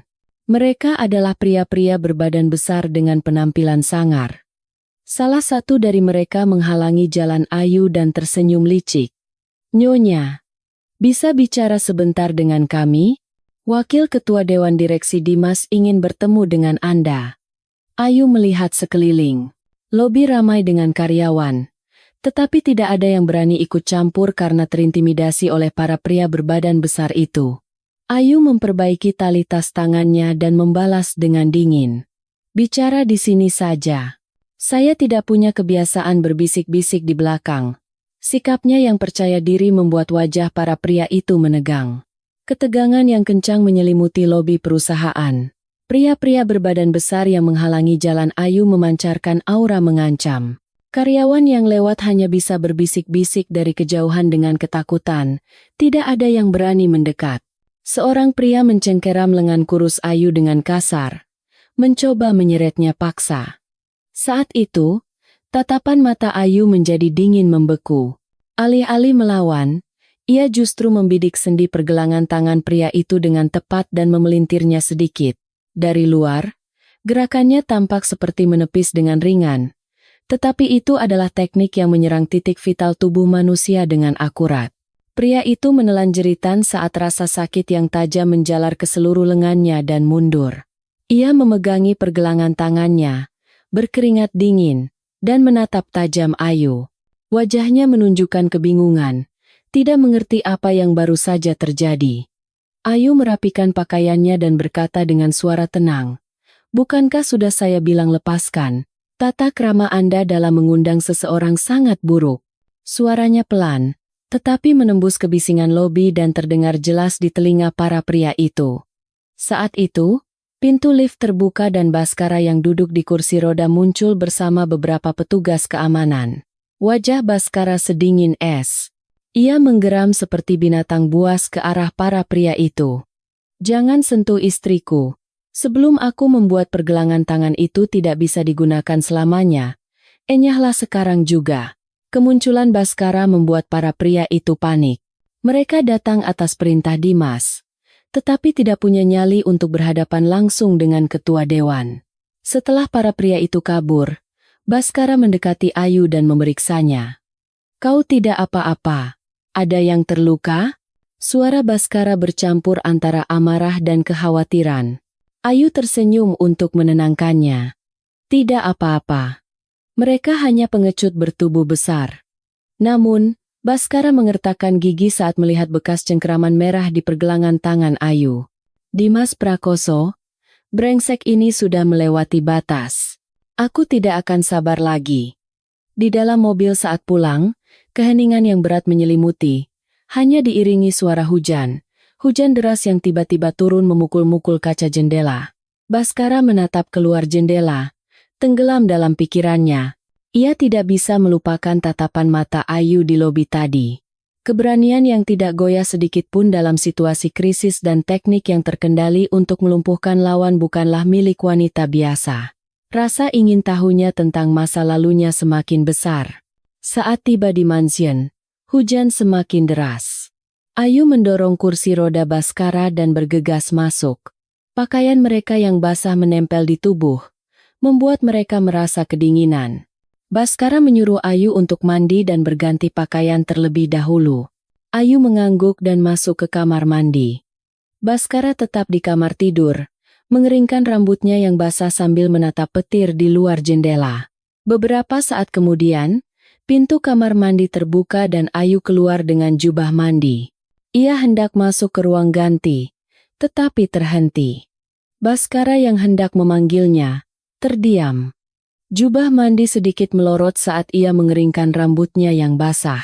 Saat itu, pandangan Baskara terpaku pada punggungnya. Pupil matanya bergetar hebat seolah terjadi gempa bumi. Di punggungnya yang putih, banyak sekali bekas luka terukir seperti peta. Dari bekas cambukan yang panjang, bekas sayatan pisau yang tajam, hingga kulit yang mengerut karena luka bakar. Itu bukan sekadar bekas kecelakaan biasa. Itu adalah sejarah mengerikan yang ditinggalkan oleh kekerasan dan penderitaan yang berulang-ulang dalam waktu lama. Baskara merasa sesak napas. Ayu merasakan tatapan Baskara dan segera menutupi dirinya. Wajahnya memancarkan rasa malu dan terhina. "Jangan lihat," bisiknya pelan. Namun, Baskara menggerakkan kursi rodanya mendekatinya. Ia mengulurkan tangannya yang gemetar dan dengan hati-hati memegang bahu Ayu. Ayu tersentak, tetapi tidak mendorongnya. "Siapa yang melakukan ini?" Suara Baskara bergetar karena marah. Ayu menunduk dan tidak menjawab. Baskara bertanya sekali lagi. "Apakah ini terjadi di tempat kau dijual karena utang, atau selama proses pelatihan?" Ayu tersenyum pahit dan menggelengkan kepala. "Tidak penting. Semua sudah berlalu. Aku hanya kurang beruntung saja." Baskara membalikkannya hingga menghadapnya. Matanya dipenuhi rasa iba dan kesedihan yang mendalam. "Tidak, ini bukan sekadar kurang beruntung. Kau telah kembali hidup-hidup dari neraka." Baskara mengambil tangan Ayu dan menempelkannya di pipinya. "Aku juga punya banyak bekas luka di tubuhku, tapi tidak ada apa-apanya dibandingkan denganmu. Lukaku hanya karena kecelakaan. Tapi lukamu adalah medali yang terukir karena perjuanganmu untuk bertahan hidup." Sudut mata Ayu memerah. Bukan rasa malu karena aibnya yang tidak pernah ia tunjukkan kepada siapapun terungkap, melainkan rasa lega karena bertemu seseorang yang memahami penderitaannya. Ia sadar bahwa di depan Baskara, ia tidak perlu berpura-pura kuat. Ia perlahan membuka mulut dan mulai menceritakan kisahnya. "Setelah ayah saya melarikan diri karena salah menjadi penjamin utang, saya dibawa oleh para rentenir. Mereka melatih saya menjadi petarung di arena judi pertarungan ilegal. Dipukul dan memukul adalah keseharian saya. Kalau tidak menang, saya tidak diberi makan. Kalau mencoba kabur, hukumannya lebih berat lagi." Suara Ayu tenang, tetapi isinya begitu menyayat hati. Baskara semakin erat menggenggam tangannya. "Adikku, Bima, adalah sandera mereka. Darah yang saya tumpahkan di atas ring adalah syarat agar adik saya bisa pergi ke sekolah. Jadi, saya bertahan." Meskipun tulangku patah dan dagingku robek, saya harus bangkit lagi. Ayu berkata sambil menatap ke kejauhan. Baskara akhirnya mengerti mengapa ia memiliki mental sekuat baja dan kemampuan bertarung yang luar biasa. Ia bukan monster, melainkan seorang pejuang yang telah bertarung dan menang melawan monster. Sekarang, aku yang akan melindungimu, kata Baskara dengan tegas. Aku tidak akan membiarkan siapapun melukaimu lagi. Aku janji. Ayu merasakan kehangatan di sudut hatinya saat melihat tatapan serius Baskara. Itu adalah ikatan manusiawi yang melampaui hubungan kontrak. Keduanya menghabiskan malam yang panjang, berbagi rasa sakit satu sama lain dengan diiringi suara hujan. Keesokan harinya, Ayu memberikan satu usulan kepada Baskara. Saya ingin kembali ke lokasi kebakaran. Investigasi polisi sudah selesai. Tapi saya rasa ada sesuatu yang terlewat. Pasti ada alasan mengapa kakak ipar Dimas begitu terburu-buru menutup kasus ini. Baskara melarangnya karena berbahaya, tetapi tidak bisa membengkokkan keras kepala Ayu. Akhirnya, Baskara mengizinkannya pergi dengan syarat ditemani tim keamanan yang bisa dipercaya. Malam harinya, Ayu menuju gedung paviliun grup Surya yang sudah ditutup. Gedung yang hangus terbakar itu berdiri seperti monster. Meskipun ada garis polisi, Ayu dengan mudah menemukan titik buta dan menyelinap masuk. Bau hangus masih menusuk hidung. Ia menyalakan senter dan dengan hati-hati melangkah ke tengah aula pesta, tempat api diduga berasal. Lantainya penuh dengan puing-puing. Ayu berlutut dan mengaduk-aduk abu.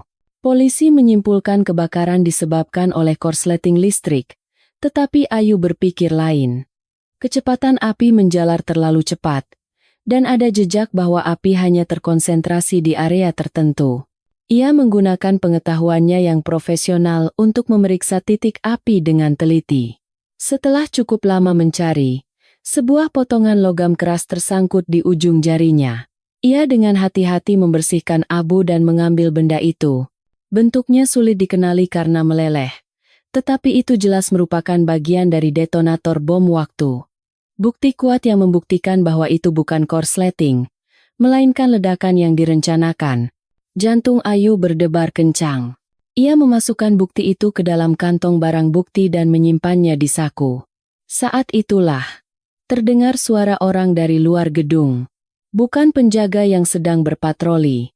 Suara langkahnya ada beberapa, dan sangat rahasia. Anak buah Dimas sedang mengawasi lokasi. Ayu segera mematikan senter dan bersembunyi di dalam kegelapan. Sepertinya ada tikus masuk. Cari dan bereskan. Terdengar suara kasar. Ayu menahan napas dan menempel di belakang pilar. Mereka menyinari dengan senter, semakin mendekat ke arahnya. Pertarungan langsung tidak akan menguntungkan. Ayu mengambil pecahan kaca di lantai dan melemparkannya ke dinding seberang. Saat terdengar suara pecahan kaca, perhatian mereka teralihkan ke sana. Memanfaatkan celah itu, Ayu berlari ke arah berlawanan. Di sana, teriak mereka sambil mengejarnya. Ayu dengan berbahaya melompati tangga yang runtuh karena terbakar. Di belakangnya, senjata tajam melayang dan menancap di dinding. Pengejaran yang menegangkan pun terjadi. Ayu melompat keluar dari jendela lantai 2, menuruni pipa pembuangan yang sudah ia periksa sebelumnya. Benturan saat mendarat membuat pergelangan kakinya terasa ngilu, tetapi ia tidak bisa berhenti. Begitu ia melompat ke mobil keamanan Baskara yang sudah menunggu, mobil itu langsung tancap gas. Terlihat para preman itu mengumpat dengan marah di kaca spion. Kembali ke rumah, Ayu menyerahkan barang bukti kepada Baskara. Ini dia.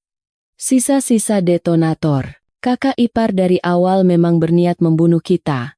Baskara mengepalkan tangannya saat melihat potongan logam yang hangus itu. Percobaan pembunuhan. Dengan ini saja, ia bisa menjebloskan Dimas ke penjara.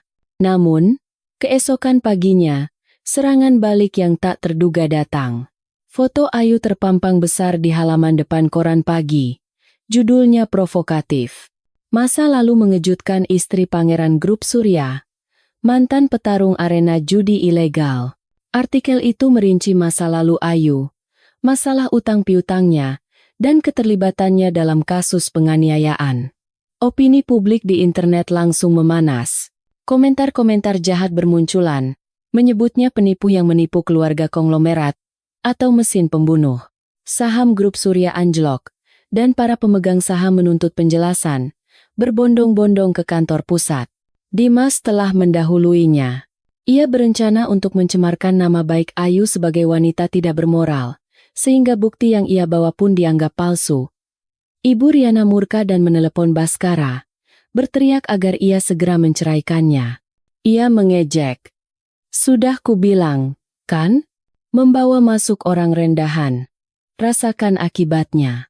Baskara menutup telepon tanpa kata. Ayu menatap tablet dengan wajah pucat. Tangannya sedikit bergetar. Kenyataan bahwa masa lalunya merugikan adik kesayangannya dan Baskara membuatnya menderita.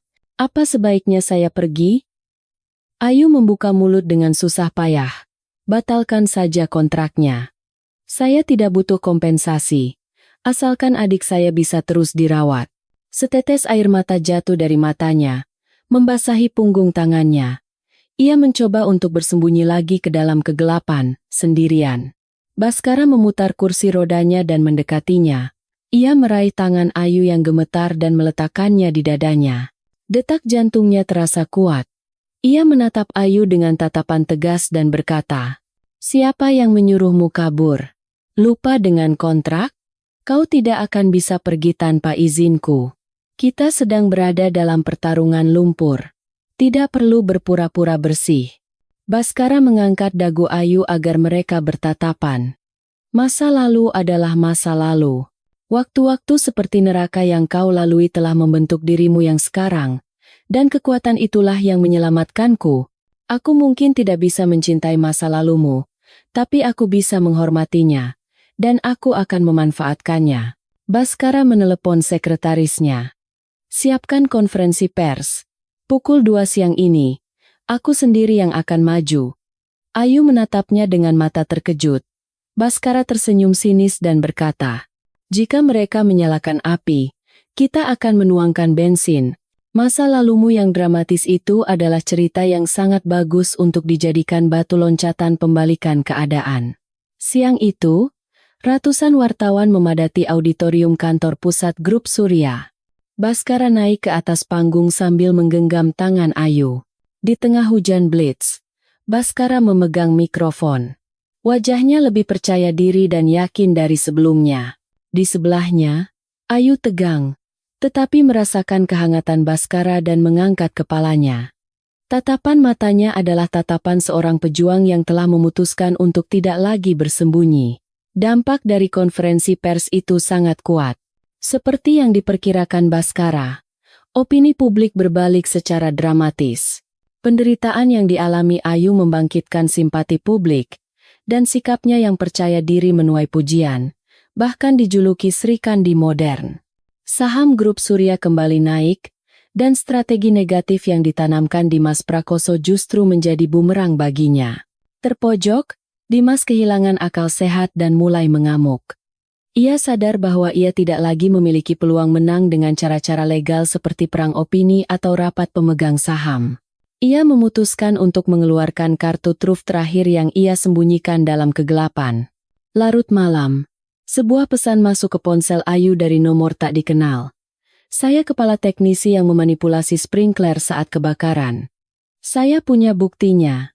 Jika Anda tidak datang sendiri, data ini akan hilang selamanya." Bersama pesan itu, terlampir alamat sebuah pabrik tua yang sepi di kawasan industri Cikarang. Ayu secara naluriah tahu bahwa ini adalah jebakan.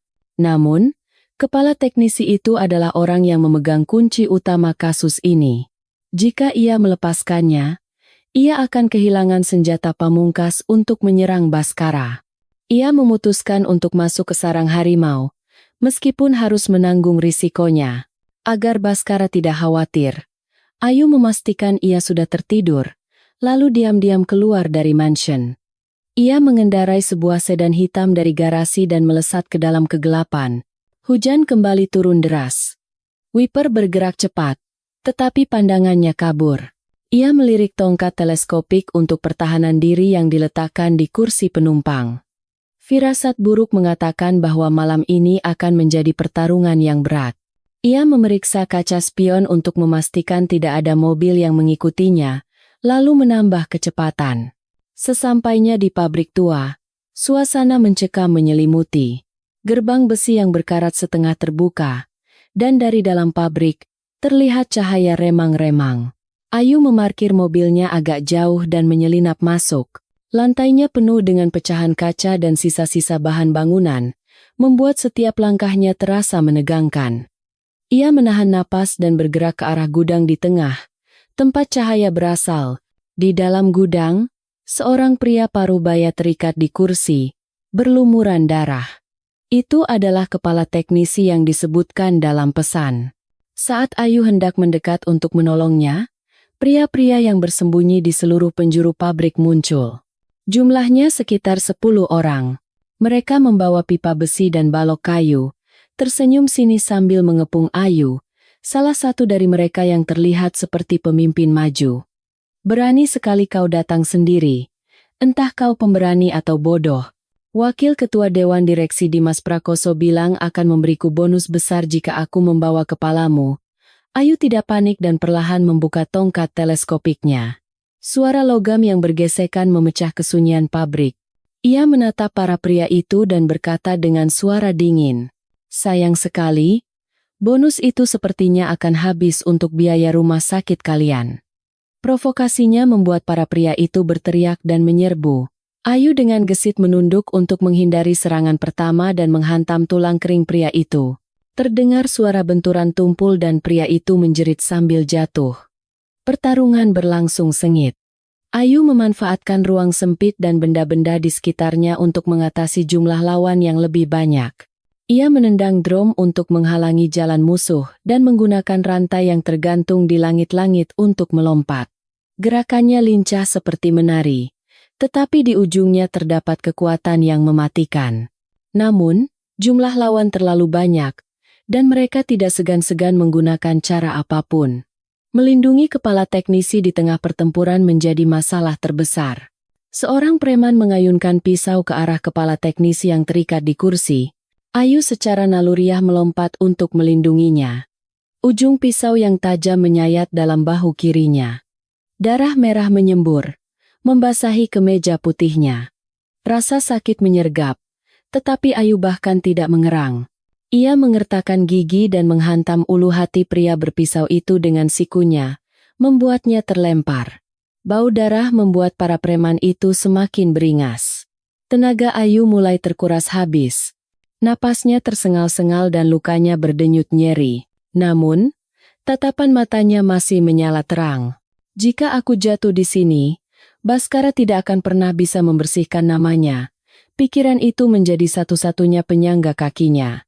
Ia mengambil pipa besi yang tergeletak di lantai dan mengerahkan sisa tenaganya. Sementara itu, di mansion, Baskara yang terbangun menyadari Ayu telah pergi dan menjadi pucat pasi. Ia menyalakan pelacak GPS di ponsel Ayu dan mengaktifkan status darurat kepada kepala tim keamanan.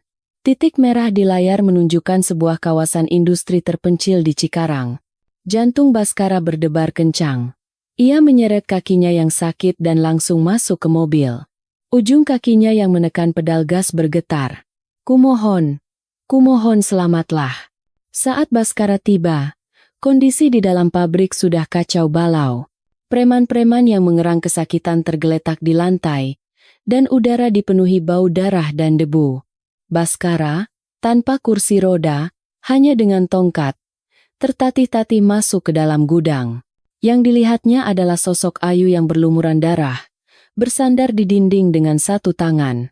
Di bawah kakinya, pemimpin preman yang terakhir jatuh, pingsan. "Ayu!" teriak Baskara seolah menjerit. Ayu, dalam pandangannya yang kabur, melihat Baskara berlari ke arahnya dan tersenyum lemah. Ketegangannya mengendur, dan kakinya kehilangan kekuatan. Saat ia hendak jatuh, Baskara melompat dan menangkapnya. Setelan mahalnya kotor oleh darah dan debu Ayu, tetapi ia tidak peduli. "Kenapa kau pergi sendiri? Kau gila mau mati?" "Hah? teriak Baskara dengan suara bercampur antara amarah dan kelegaan. Matanya berkaca-kaca. Ketua Dewan Grup Surya yang selalu dingin dan angkuh itu kini terisak seperti anak kecil. Ayu mengangkat tangannya yang gemetar dan menyentuh pipi Baskara. Darah di tangannya menodai wajah Baskara. Saksi, sudah diamankan. Kita harus menyelamatkan orang itu. Ayu menunjuk kepala teknisi yang terikat di kursi dengan suara serak. Baskara menggelengkan kepala seolah kepala teknisi itu tidak penting. Apa itu penting sekarang? Kau hampir mati. Tanpa kau, bukti atau apapun itu tidak ada artinya. Suara Baskara bergetar. Itu adalah pertama kalinya ia menunjukkan perasaan tulusnya yang apa adanya. Tim keamanan yang datang terlambat mengamankan lokasi, dan petugas medis masuk. Baskara tidak melepaskan tangan Ayu selama ia dipindahkan ke tandu. Wajah Ayu pucat saat menerima pertolongan pertama. Tetapi tatapannya ke arah Baskara lebih hangat dari sebelumnya. Sekarang kau harus mendengarkanku baik-baik. Bukankah sudah kubilang kau tidak berjuang sendirian? Gumam Baskara pelan. Di dalam ambulans, Ayu, meskipun kesadarannya mulai memudar, menggenggam erat tangan Baskara. Kejadian ini memastikan segalanya. Dimas sudah tamat. Darah yang ia tumpahkan tidak akan sia-sia. Ia merasakan kelegaan di pelukan Baskara dan tertidur lelap. Baskara menatap wajah Ayu yang tertidur dan bersumpah. Dimas Prakoso, akan kubuat kau membayar mahal karena telah menyentuh wanitaku. Di koridor luar rumah sakit, tim pengacara yang dipanggil Baskara dan seorang pejabat tinggi kepolisian sudah menunggu. Kesaksian dari para preman yang ditangkap di lokasi dan kepala teknisi sudah cukup untuk menghancurkan Dimas. Namun, kemarahan Baskara tidak bisa dipuaskan hanya dengan hukuman hukum. Ia memutuskan untuk menggunakan seluruh sumber daya dan kekuasaannya untuk menghancurkan Dimas secara sosial. Lampu ruang operasi padam dan dokter keluar. Untungnya, hanya ototnya yang robek, tidak ada kerusakan pada tulang atau saraf. Baskara akhirnya bisa menghela napas lega. Kakinya lemas dan ia terduduk di kursi. Di kepalanya, hanya ada pikiran tentang Ayu. Punggung kecil yang menggendongnya keluar dari api. Dan wajah yang hari ini tersenyum padanya meskipun berlumuran darah. Baskara harus mengakui bahwa ia telah melampaui tahap menganggap Ayu hanya sebagai mitra bisnis atau penyelamat nyawa. Ia kini telah menjadi bagian tak terpisahkan dari hidupnya. Jantungnya, ia menjaga Ayu yang tertidur, mengelus rambutnya. Kontrak ini tidak akan pernah berakhir.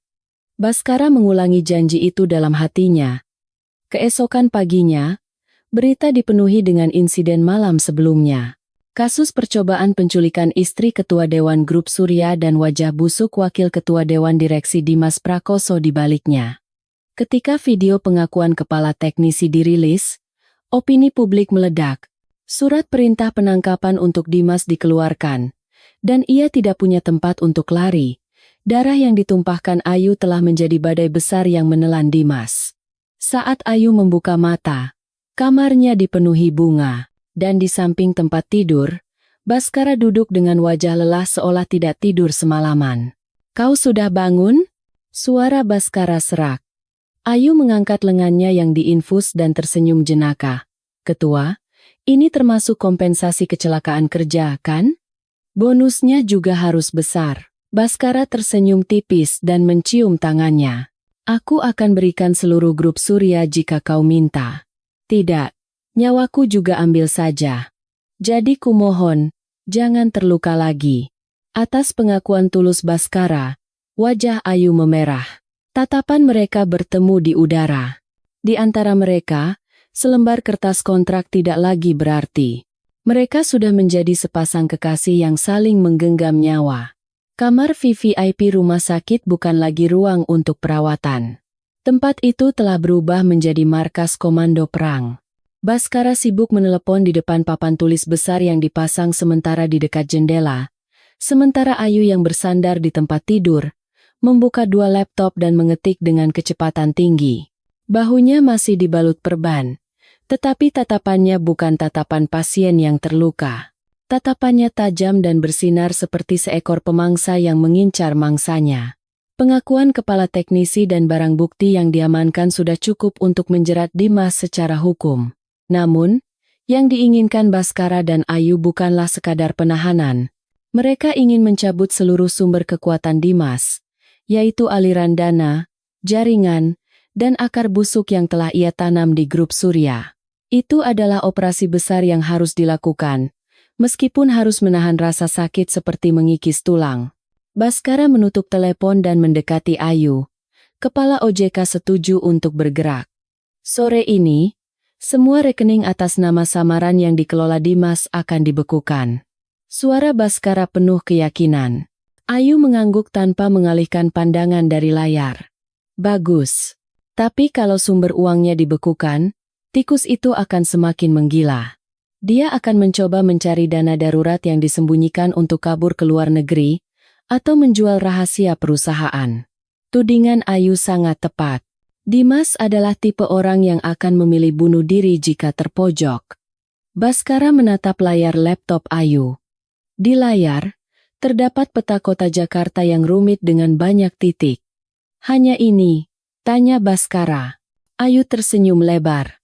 Inilah aset saya yang selama ini kalian remehkan. Ayu menyalakan speakerphone. Terdengar suara berisik dan seorang pria dengan suara serak menjawab telepon.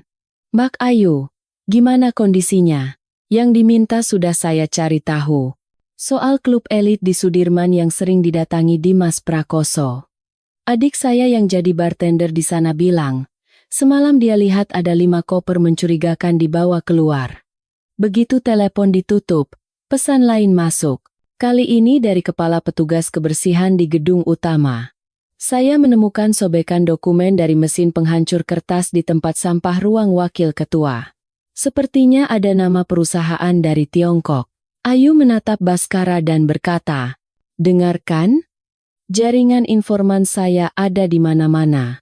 Petugas kebersihan, kurir, petugas parkir yang kalian anggap tidak terlihat, sebenarnya melihat dan mendengar semua rahasia dunia. Baskara tidak bisa menahan kekagumannya. Jaringan akar rumput Ayu ini jauh lebih cepat dan akurat daripada detektif swasta yang ia sewa dengan biaya miliaran. Saat kesombongan kaum elit menutupi mata dan telinga mereka, Ayu justru menggenggam arus informasi yang mengalir dari tempat terendah. Inilah senjata kuat Ayu yang tidak bisa dibeli dengan uang. Perusahaan Tiongkok. Wajah Baskara menjadi serius. Pencurian teknologi. Jika dia tidak bisa memilikinya, dia akan menjual jantung grup Surya, yaitu desain sirkuit semikonduktor, lalu kabur. Situasi ini telah melampaui pertarungan keluarga dan menjadi kejahatan tingkat nasional. Waktu sangat sempit.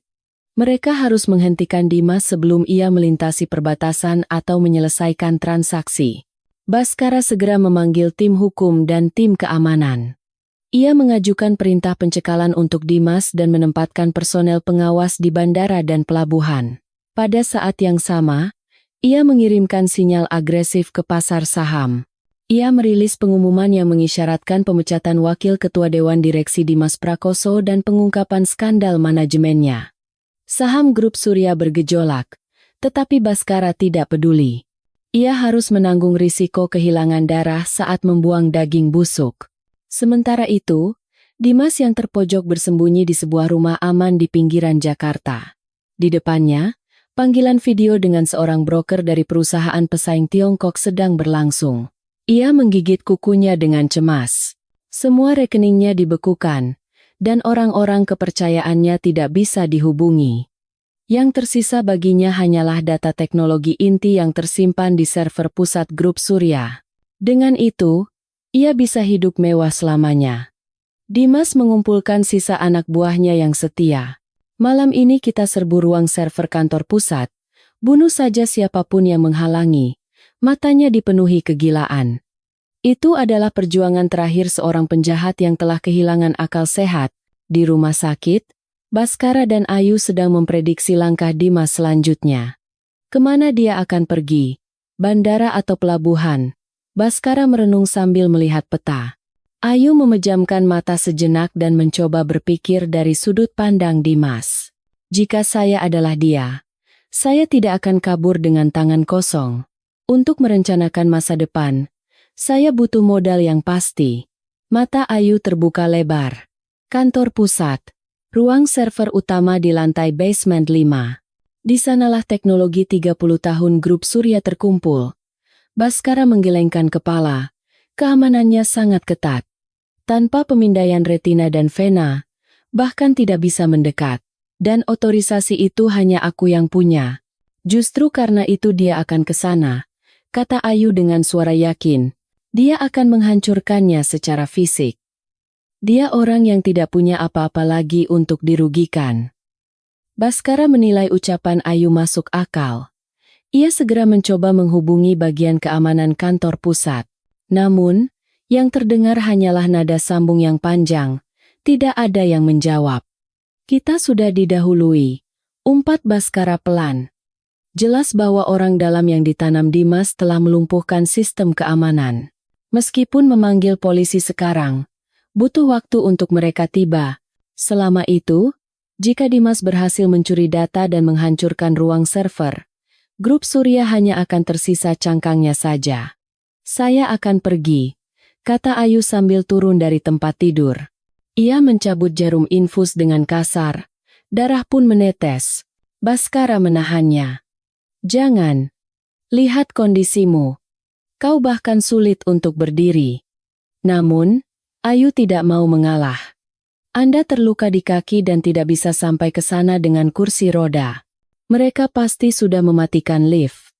Ayu menarik dasi Baskara ke arahnya. Tatapannya tak goyah menatap Baskara. Anda bilang Anda percaya padaku, kan? Ini yang terakhir.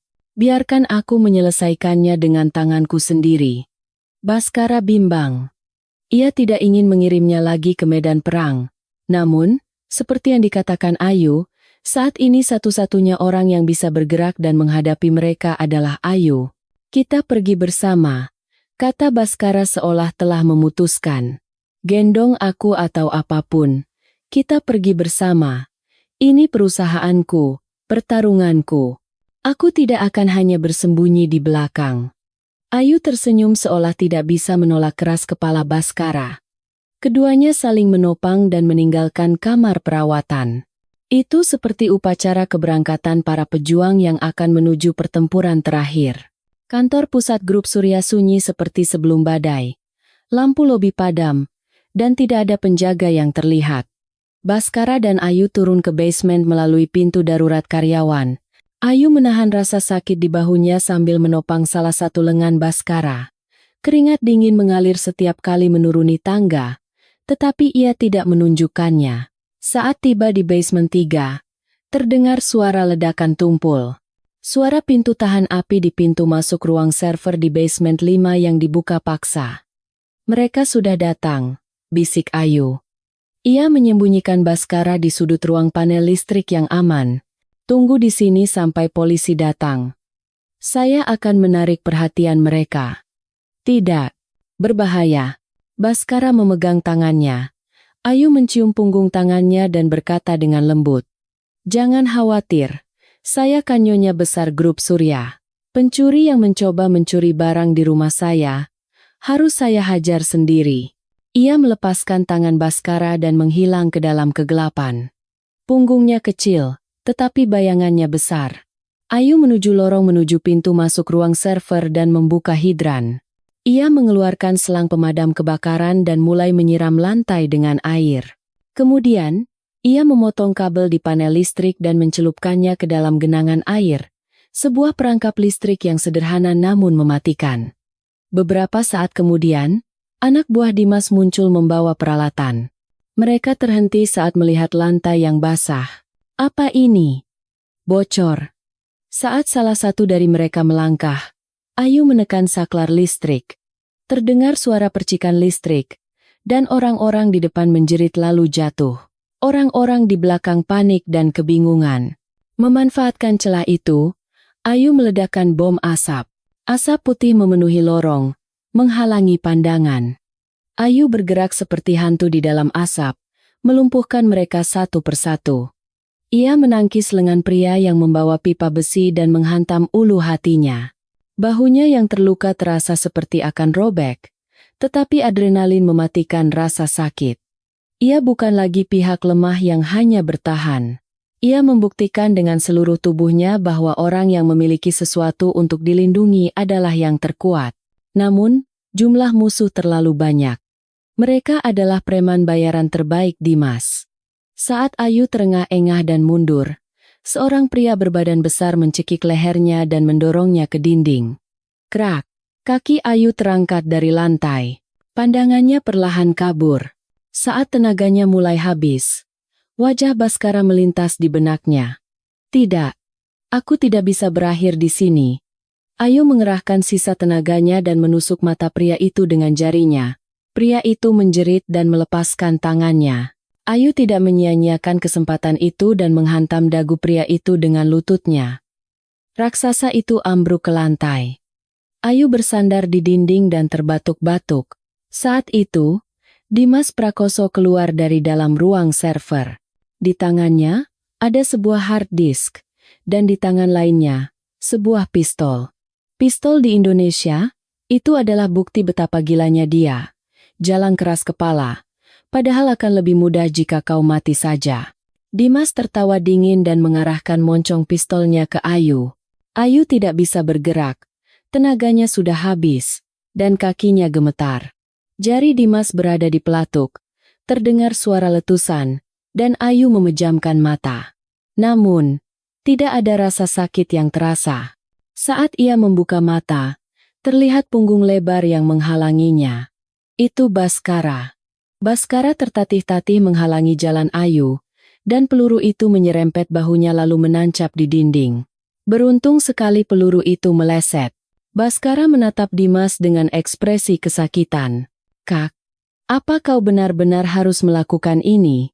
Suara Baskara lebih terdengar sedih daripada marah. Dimas gemetar saat melihat Baskara. Minggir. Aku tidak mau menembakmu juga. Aku hanya mengambil bagianku dan pergi. Teriak Dimas. Baskara tidak mundur dan melangkah mendekatinya. Tembak. Tembak saja kalau bisa. Tapi saat kau menembakkan pistol itu, kau akan menyeberangi sungai yang tidak akan pernah bisa kau kembali. Dimas ragu dan mundur. Memanfaatkan celah itu, Ayu mengambil pipa besi di lantai dan melemparkannya ke pergelangan tangan Dimas, tepat sasaran. Pistol itu jatuh ke lantai. Dimas menjerit dan memegangi pergelangan tangannya. Baskara berlari dan mendorong Dimas dengan tubuhnya. Kedua kakak beradik itu berguling-guling di lantai. Ayu menendang pistol yang jatuh jauh-jauh dan hendak membantu Baskara. Namun, Baskara berteriak, "Jangan ikut campur, ini masalahku dengan dia." Baskara mencengkeram kerah baju Dimas dan melayangkan tinju. Semua rasa pengkhianatan dan kemarahan yang terpendam tersalurkan dalam tinju itu. Dimas melawan, tetapi ia sudah kalah dalam semangat. Dari kejauhan, mulai terdengar suara sirene. Tim gegana polisi telah tiba. Dimas menyerah dan terbaring telentang di lantai. Ia tertawa hampa menatap langit-langit. Aku kalah. Kalah telak. Gara-gara satu perempuan jalang rendahan itu, semua rencanaku hancur. Baskara terengah-engah dan bangkit. Ia mendekati Ayu yang terhuyung-huyung dan memeluknya erat. Tenaga Ayu terkuras habis. Keduanya berdiri di tengah asap dan debu, merasakan detak jantung satu sama lain. Sudah berakhir. Sekarang benar-benar sudah berakhir, bisik Baskara. Polisi menyerbu masuk dan membawa Dimas serta anak buahnya. Dimas yang diborgol menoleh ke arah Baskara dan Ayu saat dibawa pergi. Di matanya, bukan kebencian, melainkan rasa kekalahan yang tak bisa dijelaskan. Baskara mengabaikannya dan memeriksa wajah Ayu. Matanya basah saat melihat bekas cengkeraman merah di lehernya. "Maafkan aku, dan terima kasih," kata Baskara. Ayu tersenyum lemah dan menjawab, "Kompensasi 50 miliarnya harus dinaikkan. Kalau begini, harus termasuk tunjangan misi khusus juga." Leluconnya membuat Baskara tertawa terbahak-bahak. Tawa yang bercampur air mata. Setelah situasi terkendali dan mereka keluar, fajar mulai menyingsing. Di bawah cahaya fajar, jendela kaca gedung kantor pusat bersinar kemerahan. Baskara dan Ayu duduk berdampingan di ambulans, menyandarkan kepala di bahu masing-masing. Malam yang seperti perang telah berlalu, dan kedamaian datang. Namun, pertarungan mereka belum sepenuhnya berakhir. Kata-kata terakhir Dimas tentang bom waktu yang dipasang di suatu tempat di ruang server masih tersisa. Sesaat sebelum dibawa pergi, Dimas sambil lalu berkata, "Kalau aku tidak bisa memilikinya, tidak ada yang bisa. 10 menit lagi semuanya akan jadi abu. Jika itu benar, maka hitungan mundur sedang berjalan saat ini juga." Ayu tiba-tiba bangkit. Belum berakhir. Ada bom. Wajah Baskara kembali menegang. Manusia gila. Sampai akhir pun. Baskara menahan Ayu. "Biar tim Gegana yang urus. Kita harus keluar." Namun, Ayu menggelengkan kepala. "Tidak. Hanya Anda yang tahu struktur ruang server, dan hanya saya yang bisa menjinakkan bom. Saya pernah membaca buku panduan tim penjinak bom militer. Lagi-lagi kebohongan. Namun, saat ini, kebohongan itu pun harus dipercaya." Keduanya kembali berlari ke dalam gedung yang menakutkan itu. Takdir tidak memberi mereka waktu istirahat. Ini adalah rintangan terakhir yang sesungguhnya. 10 menit terakhir yang menentukan nasib grup Surya dan masa depan mereka berdua dimulai. Suara langkah kaki kedua orang yang menuruni tangga darurat bergema nyaring di dinding beton yang kosong. Lift yang mati memaksa mereka harus menuruni tangga hingga ke lantai basement 5. Dengan kondisi fisik yang sudah terkuras, berlari menuruni tangga dengan kaki dan bahu yang terluka sama saja seperti siksaan. Keringat sebesar biji jagung mengucur dari dahi Baskara, dan napas Ayu tersengal-sengal. Namun, tidak ada yang mengucapkan kata berhenti. Di kepala mereka, hanya ada batasan waktu 10 menit yang kejam, berkedip seperti lampu peringatan merah. "Mas Baskara, sedikit lagi, kita hampir sampai," teriak Ayu sambil menopang lengan Baskara. Baskara mengertakkan gigi dan mengangguk. Kakinya sudah mati rasa, tetapi ia bertahan dengan kekuatan mental. Ia tidak bisa membiarkan kutukan terakhir Dimas menjadi kenyataan. Jika ruang server yang menyimpan seluruh sejarah grup Surya menjadi abu, meskipun Dimas dipenjara, itu hanyalah kemenangan yang menyakitkan. Itu adalah akhir yang tidak bisa diterima oleh harga diri Baskara.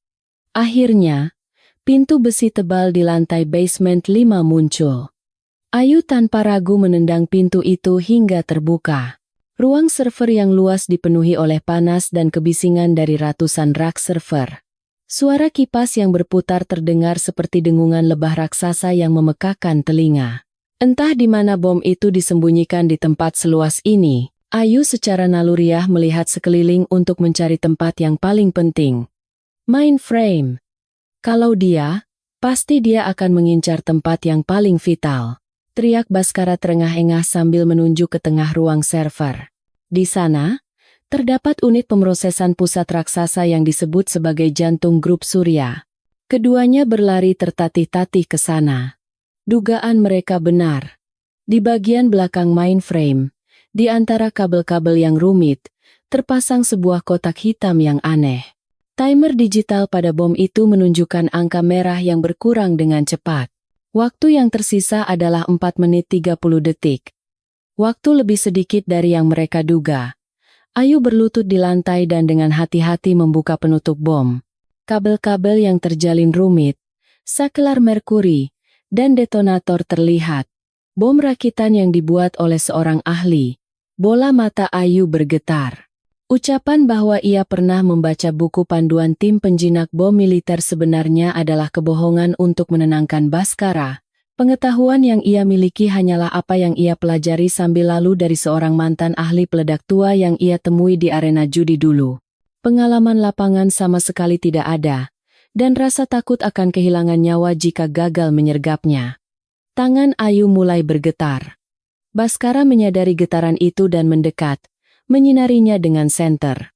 "Kau bisa melakukannya." Suaranya tenang, tetapi ketegangan di dalamnya tidak bisa disembunyikan. "Bisa jadi tidak bisa. Aku Ayu jujur. Saya bohong. Saya bukan ahli. Kalau gagal, kita akan mati di sini. Pergilah sekarang. Kumohon. Ia terisak sambil mencoba mendorong Baskara. Namun, Baskara tidak bergeming. Ia justru duduk di sebelah Ayu. Ia melepas jaketnya dan menggelarnya di lantai, lalu berkata, "Aku tidak akan meninggalkanmu sendirian. Mati bersama atau hidup bersama. Kita selesaikan di sini. Dan kau adalah seorang ahli. Ahli yang telah menyelamatkan nyawaku." Tatapan tegas Baskara menenangkan ketakutan Ayu. Benar. Pria ini bilang akan tetap di sisinya sampai akhir. Ayu menarik napas dalam-dalam dan menenangkan diri. Di bawah cahaya senter Baskara, ia mulai menganalisis alur kabel. Ini jebakan. Kabelnya terlalu banyak, gumam Ayu pada dirinya sendiri. Kabel merah, biru, kuning. Puluhan kabel terhubung ke detonator. Jika salah memotong satu saja, bisa langsung meledak. Timer dengan kejam telah memasuki angka 3 menit. Ayu mengeluarkan peralatan serbaguna dari sakunya. Tetesan keringat dari dahinya menetes di bulu matanya. Kita harus mencari kabel sumber listriknya dulu. Ayu dengan hati-hati memisahkan bundelan kabel yang rumit. Indra peraba di ujung jarinya berusaha merasakan getaran halus dari kabel. Baskara menahan napas, menstabilkan cahaya senter. Pandangannya tidak tertuju pada bom, melainkan pada profil sisi Ayu yang sedang fokus. Bahkan di ambang kematian, ia tetap cantik. Ketemu, Ayu memegang sebuah kabel kuning. Namun, ia tidak yakin. Bagaimana jika ini adalah jebakan? Ia menatap Baskara. Baskara mengangguk, mengirim sinyal dengan matanya. "Aku percaya padamu." Ayu memejamkan mata erat-erat dan memotong kabel itu dengan tang. Terdengar suara tik, dan timer seolah berhenti, tetapi kemudian kembali berputar dengan cepat. Bukan jebakan, tapi kecepatan timernya jadi 2 kali lipat. Teriak Ayu terkejut. Waktu kini hanya tersisa 1 menit 30 detik. Dimas telah merancangnya agar waktu dipercepat jika ada upaya penjinakan.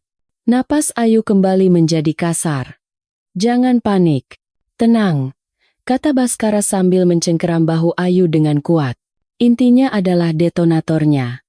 Potong saja itu." Ayu kembali melihat ke dalam bom. Di bagian terdalam, terlihat 2 kabel tebal. Satu hitam, satu putih. Momen pilihan biner yang klasik. Situasi yang hanya ia lihat di film kini terjadi di depan matanya, membuat rasa realitasnya seakan hilang. Yang mana yang benar? Suara Ayu bergetar. "Peluangnya 50,50, kata Baskara. "Tapi coba pikirkan kepribadian Dimas. Dia manusia yang bengkok, hitam dan putih. Kira-kira warna apa yang akan ia tanam?" Analisis Baskara dimulai. "Dimas selalu bersembunyi di kegelapan, dan dia selalu cemburu padaku, menganggapku sebagai cahaya. Hitam. Hitam adalah warnanya." Baskara berkata dengan suara yakin. Namun, pikiran Ayu berbeda. Tidak. Bisa jadi sebaliknya. Dia menganggap dirinya sebagai korban. Korban yang suci. Jadi, bisa jadi dia sengaja membiarkan kabel putih dan memancing kita untuk memotong yang hitam. Waktu sudah habis. Sisa waktu 30 detik. Saat pendapat mereka berbeda, Ayu memutuskan untuk mempercayai intuisinya. Ia menggenggam tangan Baskara. "Percayalah padaku." Baskara menjawab, "Nyawaku sudah jadi milikmu." Ayu mengarahkan tang potong ke kabel putih. Menurut logikanya, ia harus memotong yang putih. 10 detik, 9, 8. Suara hitungan mundur terdengar seperti akan merobek gendang telinganya. Baskara mengeratkan genggamannya pada tangan Ayu. "Kita lakukan bersama. Hitungan ketiga kita potong. 1, 2, 3. Tangan mereka bergerak bersamaan. Ujung tajam tang memotong kabel putih. Terdengar suara terak yang tumpul, memecah kesunyian, dan keheningan seolah dunia berhenti pun menyusul. Angka pada timer berhenti di 00,03. Tidak ada suara ledakan, Hanya suara kipas yang berputar yang kembali terdengar keras. Ayu menjatuhkan tang dari tangannya dan terduduk lemas di lantai. Ketegangannya mengendur, dan seluruh otot di tubuhnya menjerit. Selamat. Kita benar-benar selamat. Baskara menarik Ayu ke dalam pelukannya. Keduanya berpelukan di depan bom, memastikan bahwa mereka masih hidup. Detak jantung Baskara terasa di dada Ayu. Itu adalah pengakuan cinta yang lebih kuat dari kata-kata apapun. Kau benar. Dimas sampai akhir pun ingin menjaga citranya. Bisik Baskara sambil mencium rambut Ayu. Mereka duduk seperti itu untuk waktu yang lama. Di tempat yang ditinggalkan oleh ketakutan akan kematian, rasa lega dan lelah datang seperti air pasang. Ayo pergi. Sekarang kita benar-benar harus pulang. Baskara membantu Ayu berdiri. Kakinya terasa berat seperti timah, tetapi langkahnya ringan. Jalan menuju ke atas terasa jauh lebih panjang daripada saat masuk. Namun, tangan mereka tidak pernah terlepas. Akhirnya, saat tiba di lobi lantai pertama, cahaya matahari pagi yang menyilaukan masuk melalui pintu kaca. Hujan yang turun semalaman telah berhenti, dan langit Jakarta cerah seolah tidak pernah terjadi apa-apa. Begitu keluar dari gedung, banyak mobil polisi, ambulans, dan wartawan telah menunggu mereka. Begitu Baskara dan Ayu muncul, sorak-sorai dan tepuk tangan meledak. Mereka adalah pahlawan. Namun, bagi keduanya, sorak-sorai itu tidak penting. Fakta bahwa mereka saling memiliki adalah satu-satunya kebenaran. Petugas medis berlari menghampiri, membaringkan mereka, dan memeriksa kondisi mereka. Ayu, meskipun dibawa dengan tandu, tidak melepaskan pandangannya dari Baskara. Baskara pun, sambil menerima pertolongan pertama, menatapnya. Wajah mereka penuh noda darah dan jelaga. Tetapi saat itu, mereka adalah pasangan paling bahagia di dunia. Dari kejauhan, terlihat Dimas yang diborgol dibawa masuk ke mobil tahanan. Ia berteriak seolah tidak percaya saat melihat Baskara dan Ayu selamat. Namun, suaranya tenggelam oleh sorak-sorai. Poros kejahatan telah runtuh, dan grup Surya menyambut pagi yang baru. Di dalam ambulans yang membawa mereka ke rumah sakit, Baskara tertidur sambil menggenggam tangan Ayu. Ayu pun tidak bisa menahan kantuknya dan memejamkan mata. Bahkan dalam mimpi pun mereka bersama. Hubungan yang dimulai dengan kontrak, kini terikat oleh takdir. Beberapa hari kemudian, kamar rumah sakit kembali tenang. Baskara berhasil menjalani operasi kaki, dan luka di bahu Ayu sembuh dengan cepat. Namun, Baskara menunda kepulangannya dan tetap berada di kamar perawatan Ayu. Dengan alasan pekerjaan, ia tidak pernah meninggalkan sisi Ayu sedetik pun. Sudah cukup. Pulanglah. Ketua, bukankah pekerjaan di kantor menumpuk? Omel Ayu sambil mengupas buah. Baskara berbaring di tempat tidur dan menjawab dengan santai. Dokter pribadiku menyuruhku istirahat. Dan dokter pribadiku itu kau. Sikap santai Baskara membuat Ayu tersenyum. Saat itu, Pak Budi mengetuk pintu kamar dan masuk. Ketua, ada dokumen yang harus ditangani. Dan masa berlaku akta nikah sudah hampir habis. Apakah akan diperpanjang atau dibatalkan? Pertanyaan Pak Budi membuat suasana di kamar menjadi hening. Baskara mengambil dokumen itu dan pura-pura berpikir sejenak. Pandangan Ayu tertuju pada ujung jari Baskara.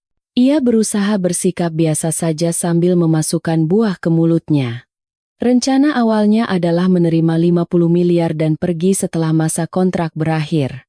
Namun, kini di dalam hatinya, ada keinginan untuk tidak pergi. Baskara menutup dokumen itu dan menatap Ayu. Nyonya Ayu Lestari, saya meminta negosiasi ulang syarat kontrak. Suaranya serius. Ayu menelan ludah dengan tegang. Syarat apa? Baskara turun dari tempat tidur dan mendekati Ayu. Ia berdiri dengan kedua kakinya, tanpa kursi roda atau tongkat. Hasil dari latihan rehabilitasi. Sebagai ganti kompensasi 50 miliar, saya tawarkan setengah dari saham grup Surya, dan seumur hidup seorang pria bernama Baskara Aditama. Bagaimana? Bukankah ini penawaran yang menguntungkan? Tatapan Baskara lebih panas dari sebelumnya. Ayu menatapnya kosong, lalu sudut matanya memerah.